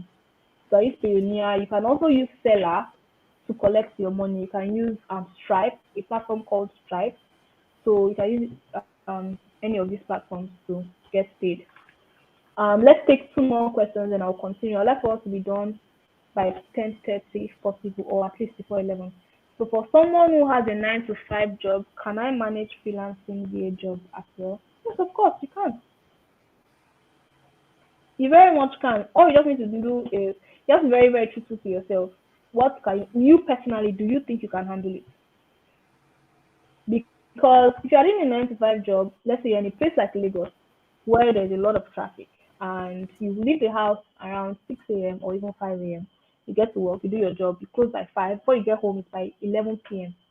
Are you telling me that you want to work with the person from 12 to 5 a.m., which is not a bad thing, but are you sure you're not going to sleep off when you are doing the job? If you can actually do it, because after you stop working with the person by 5 a.m., it means that you need to sleep a little so that you can get up and go to work. So if it's something you can do, or you probably would negotiate working 2 hours or 3 hours. There are jobs that pay that do 2 hours daily or 3 hours daily. So whichever one, but yes, you can do it as long as you are sincere and you are being realistic to yourself. So, as a starter, which type of virtual assistance do you advise? Is it administrative or creative? So, as a starter, I think like the easiest you can do is administrative because I just taught you how you can do email management with your Gmail. So you can easily do that. Um, for responding to emails as well, you can easily respond. So yeah, the easiest virtual assistant you can become as a starter is an administrative virtual assistant. Or you can also call yourself a calendar manager or an appointment setter. So one last question, let me continue. Yeah, that will be all for now. That's all the questions we have, so we can move on. One last question. And if there's no question, then let me move on. Should I move on, Emmanuel? Yeah, we can move on. We can move on. Okay. All right. Fantastic. Finding clients as a virtual assistant, including marketing and branding yourself, networking and building connections, platform and strategies for client acquisition. I'm just going to rush through. You'd read the slides, maybe check me out on Instagram if you want to learn more. So, marketing and branding yourself as a virtual assistant on social media. Marketing your virtual assistant on social media platforms can be an effective way to reach and engage with your target audience. Here's a step-by-step guide on how to market your virtual assistant business on social media. So whether you are just starting out or you are a virtual assistant and you want to be a business or you've started your business for a while, you can start by number one, choosing the right platform. So identify the social media platforms where your target audience is most active on. So a virtual assistant business is almost like the same thing with when you're starting another type of business. You know, they tell you if you want to start another type of business, whether it's a clothing business or hair business or whatever, and you want to position online, they will tell you to pick the platform where you know that your audience are usually staying. So if your target audience are corporate people, so is TikTok the wisest decision or the wisest platform to go to? No. If your target audience are maybe business owners that sell clothes, you can definitely want to do TikTok or you want to do Instagram. But corporate people, you mostly find them on LinkedIn. So personally, I do Instagram and TikTok, but more of Instagram. Then now that I have created an agency and I'm looking forward to work with professionals, I am now branching into using LinkedIn because my potential clients that will work with my agency are on LinkedIn. So choose the right platform. Popular platforms for professional networking include LinkedIn, while other platforms like Facebook, Twitter, or Instagram can work well for targeting specific industries or niches. So set up a professional profile. After you've chosen the right platform, you set up a professional profile. Create a compelling and professional profile that highlights your skills, your expertise, and your services. This is very important. Your profile is like your mini introduction, or we want to call it like a mini sales pitch. So if somebody were to come across your profile, they should be able to know you and what you do. So it should consist of a clear picture of you, what you do, maybe also include the number of years you've been doing it, and then the number of skills you probably have or the services that you're currently um, offering. For example, if you go on my profile on Instagram,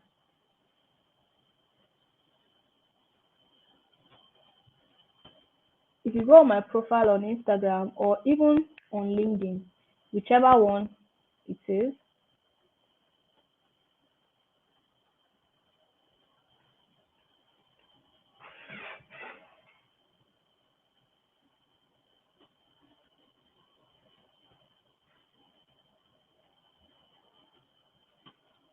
On my profile, you can see my face. You can see my name, Jen, virtual assistant coach in Nigeria. 5+ years experience virtual assistant, sharing tips to help you become a profitable and result-oriented virtual assistant. Need coaching, send a DM. So once you come across my profile, you already know what I do. That is what your profile is supposed to do for you, especially when you're trying to create an online presence. So whether it's Instagram, whether it's TikTok, whether it's LinkedIn, it should be that. Then set up professional profile. Same thing as, okay, we talked about that already.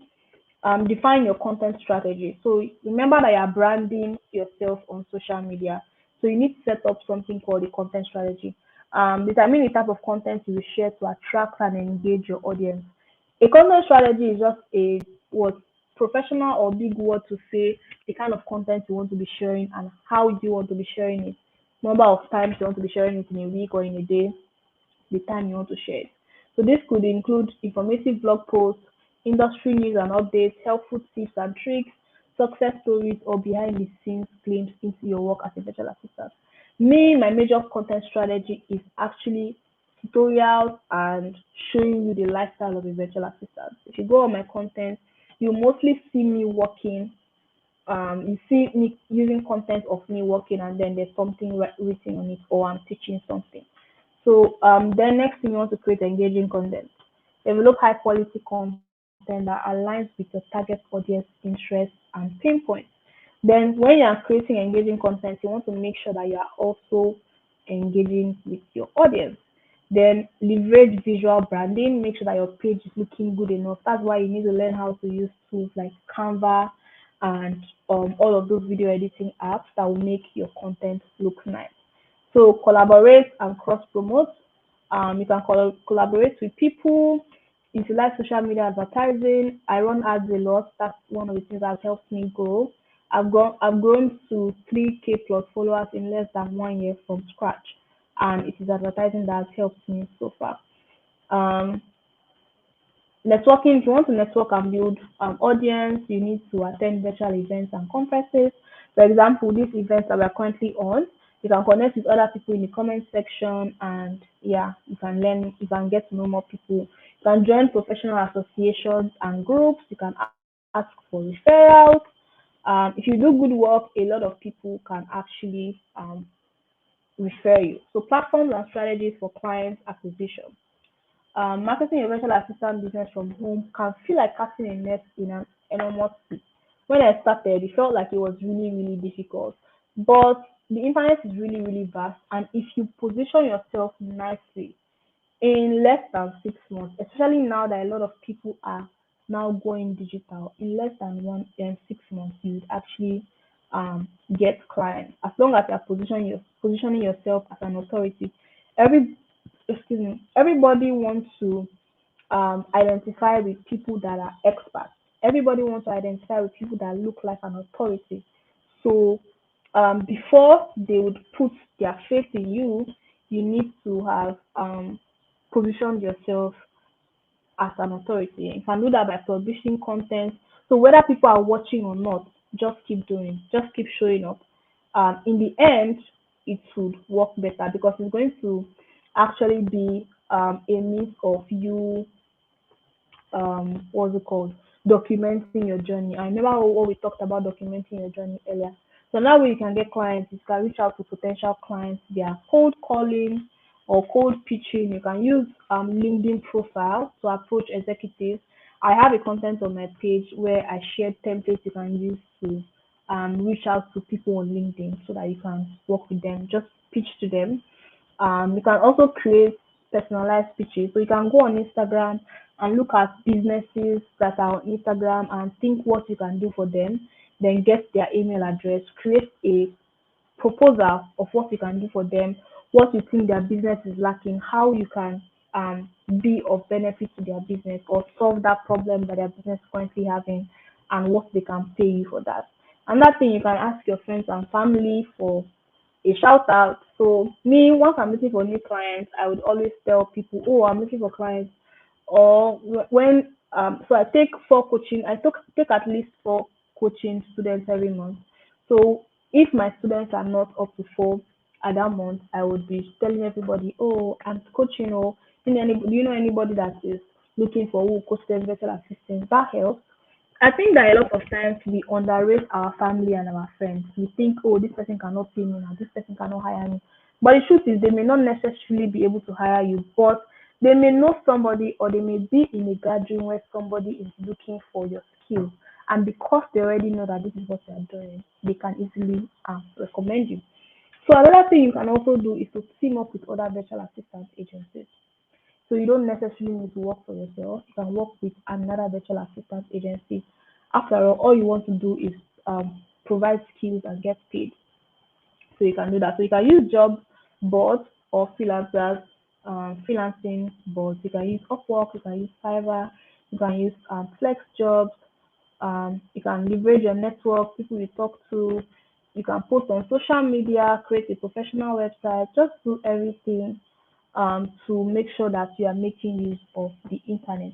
Then lastly, we are going to just briefly talk about how to price your virtual assistant services, factors to consider when determining your rates, and the pricing models as well. So pricing your virtual assistant services. Pricing your services can be challenging as a niche virtual assistant, but there are several strategies you can use. Factors to determine when determining your rate. So when setting your prices, factors you should include in your head is your competition, your level of expertise, and the value you provide to your clients. This is important. You cannot say you want to charge, you're just starting right now, and you want to charge what somebody has been doing for 2 years, 3 years, nicely, you charge. If you are starting newly, of course, you want to, there's like an average. If you want to be charging per hour, you can do $3, at least $3 per hour, or even $2.5. It's fine, because over time, if you get a job that's paying you $2 or $2.5 or $3, and you are working 40 hours a week, 40 hours a week times 20 days in a month, then now times it with your $3, that's still a lot of money. So you can start with that, then over time you can now increase based on your expertise, based on your the value that you are sure that you offer to your clients. You also want to identify opportunities for upselling and cross-selling in to increase your revenue over time. Like I said, there's this client of mine, I just do administrative work for her, and over time I upskilled myself as a real editor. So now I don't just do administrative work for her. Every time she has an event and she takes pictures or she takes videos, she'll send me the videos and then I edit it for her. I've upskilled myself and I now earn more even by working with her. So there are different pricing models. There's hourly rate package or hourly rate pricing, which I talked about. There is project-based packages and there's retainer packages. Mostly, I like to do retainer packages, and I would say mostly my clients like to do retainer packages for me because the youngest client I currently have so far, youngest in the sense that the number of times I've been working with her, is my newest client that is 2 months. We just started working together. The one that I was working with earlier before she joined me, the youngest was, I think she's currently 6 or 7 months old. My oldest client is almost 2 years with working with me. So depending on how you do your job and how best you present yourself, the kind of skills you have and all of that, will determine what kind of clients that they are going to be for you. But hourly rate pricing is where you set a particular hourly price for your services, and that one requires you to keep track of your time and bill your clients after the work has been completed. So, like for Upwork now, when you get jobs on Upwork, they charge you or they pay you hourly. Even Fiverr as well. If you set up your package, you can say you're going to provide 3 hours of work for this person per this price, whatever it is. Then there's project-based packages. Project-based packages could be, let's say I have this event, this YouTube live now. I didn't want to create my slides myself. Then I find a virtual assistant to create the slides for me. So that is project. So once the virtual assistant is done creating my slides for me, maybe researching what I want to talk about and creating the content, I will now pay them, and that is all. Then retainer packages is a monthly package for those who need recurring help in their businesses. That's like almost like that's almost like a full-time virtual assistant. So they have a functional business where they need your services every day. So as long as you're doing a good job for them and you're not stressing them, they're happy to continue to work with you till you say you don't want to work with them anymore, or maybe something happens to their business or whatever. But you can just work. So those are how. And for project based, again, when you want to price or give pricing, you have to be sincere based on your expertise and the value you are sure that you are going to offer them. And that is actually the end of the session. I hope that Amazing. we've had a great time. I personally have Absolutely. had a great time. Wow. Thank And you so much. I It's been. cannot hear you. I But why can is it that only you try don't to keep even hear learning. me? Yeah. But anyway, the class has been very, very valuable. Thank you so much. Thank you so much. Okay. Yeah. If you have any questions, please let's answer the question. If you have any questions from Oh, this I think class can so I far, run through? Somebody is saying, I don't know if we've answered this question before. Somebody is saying if I can run through the freelance.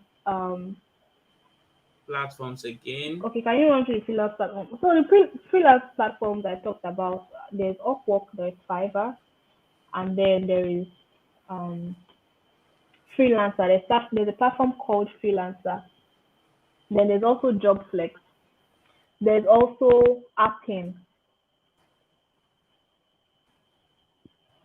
There's Appen as well.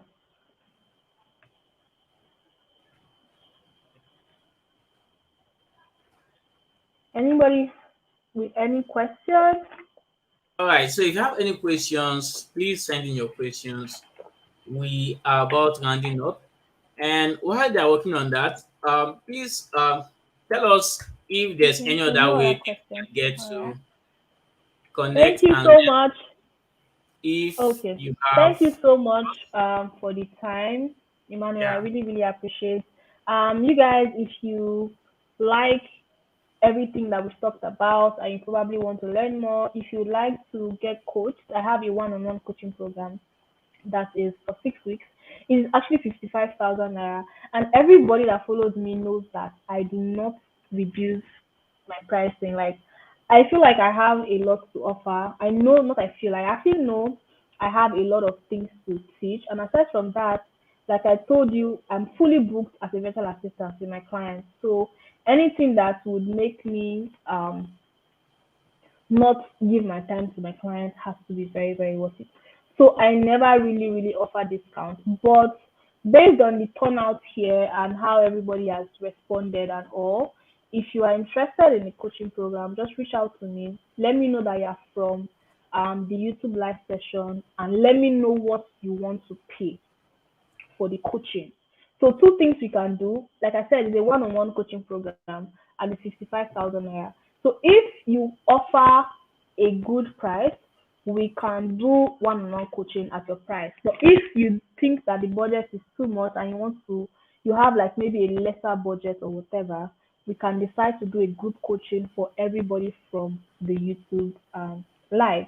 So just send me a DM on Instagram at Jen the Virtual Assistant or send me an email via my email address, jenthevirtualassistant@gmail.com. And if you're interested in the growth template as well, I'm giving it out to you guys at 3-5, but the first 5 people to send me a DM, I'll probably sell it at 2-5. I don't know, but yeah, just send me a message and we can talk better. Thank you so much, All right. Emmanuel. I really, really appreciate. You have very, So very exciting audience, I must say. absolutely. You have very, very So exciting audience. Somebody um says, how do I approach a client with a retainer? The best way to approach a client with a retainer is actually to do a good job. Just do a good job. And if they have a position in their business where they need regular services, they will retain you if you do a good job. All the clients I started working with, I never envisioned us working as retainer clients. There are some clients I had to actually quit working with by myself because maybe I feel like it's too stressful, or I feel like, oh, I don't like the stress they give or their wahala, so I stop working. So one thing I know, or one thing in the industry is, if you do a good job, your job will always speak for you. Everybody do not like hiring every time and every time. Hiring is very, very difficult. So if they find one person or two persons that can do a good job for them, they don't mind staying with you for the rest of their lives as long as you continue to do a good job. So just do a good job and they would by themselves decide that they want to retain you. I hope that answers your question, Modesta. Yeah. Thank you so much. Thank you so much for your time. All right, I gotta go now. Okay, I'll Any talk more to you questions? Send me a on message. the other side. I I can't think hear you, we've but we'll talk on exhausted. WhatsApp. All right, we'll talk Can on I WhatsApp. go Thank you. now? Yes, yes, yes, yes. All right, guys. I hope this class was helpful to you. I hope you learned a thing or two. If you need to go over the video again, it's going to be on my channel here. So if you visit my channel, come over to the live section, you are going to see, so I can go over it again. Maybe if you didn't get some parts properly, or you need to, you know, just absorb some points again, the video is going to always be here for you to go to. Thanks so much, guys, for coming. I'll see you guys in the next edition. Let's see who we are going to have in the next episode of this series. So, have a great night, guys, everyone.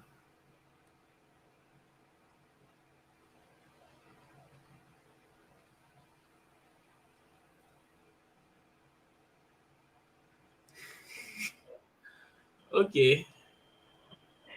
I forgot to take a picture. I want to take a I picture with you guys. I wish I could see all your faces, take a but selfie. I had Yeah, a you great too. time. Yes. Thank you, Peace. Emmanuel. All right. Oh no, I was actually taking a wrong one. Okay, let's pause again. Bye. Bye. All right, bye, guys. Okay, guys, thank you so much. You can go and follow Bye. Jen on Instagram at Jen the Virtual Assistant. And don't forget to like and subscribe to this channel so that I don't miss the next episode of our online business series. All right, take care and see you next time.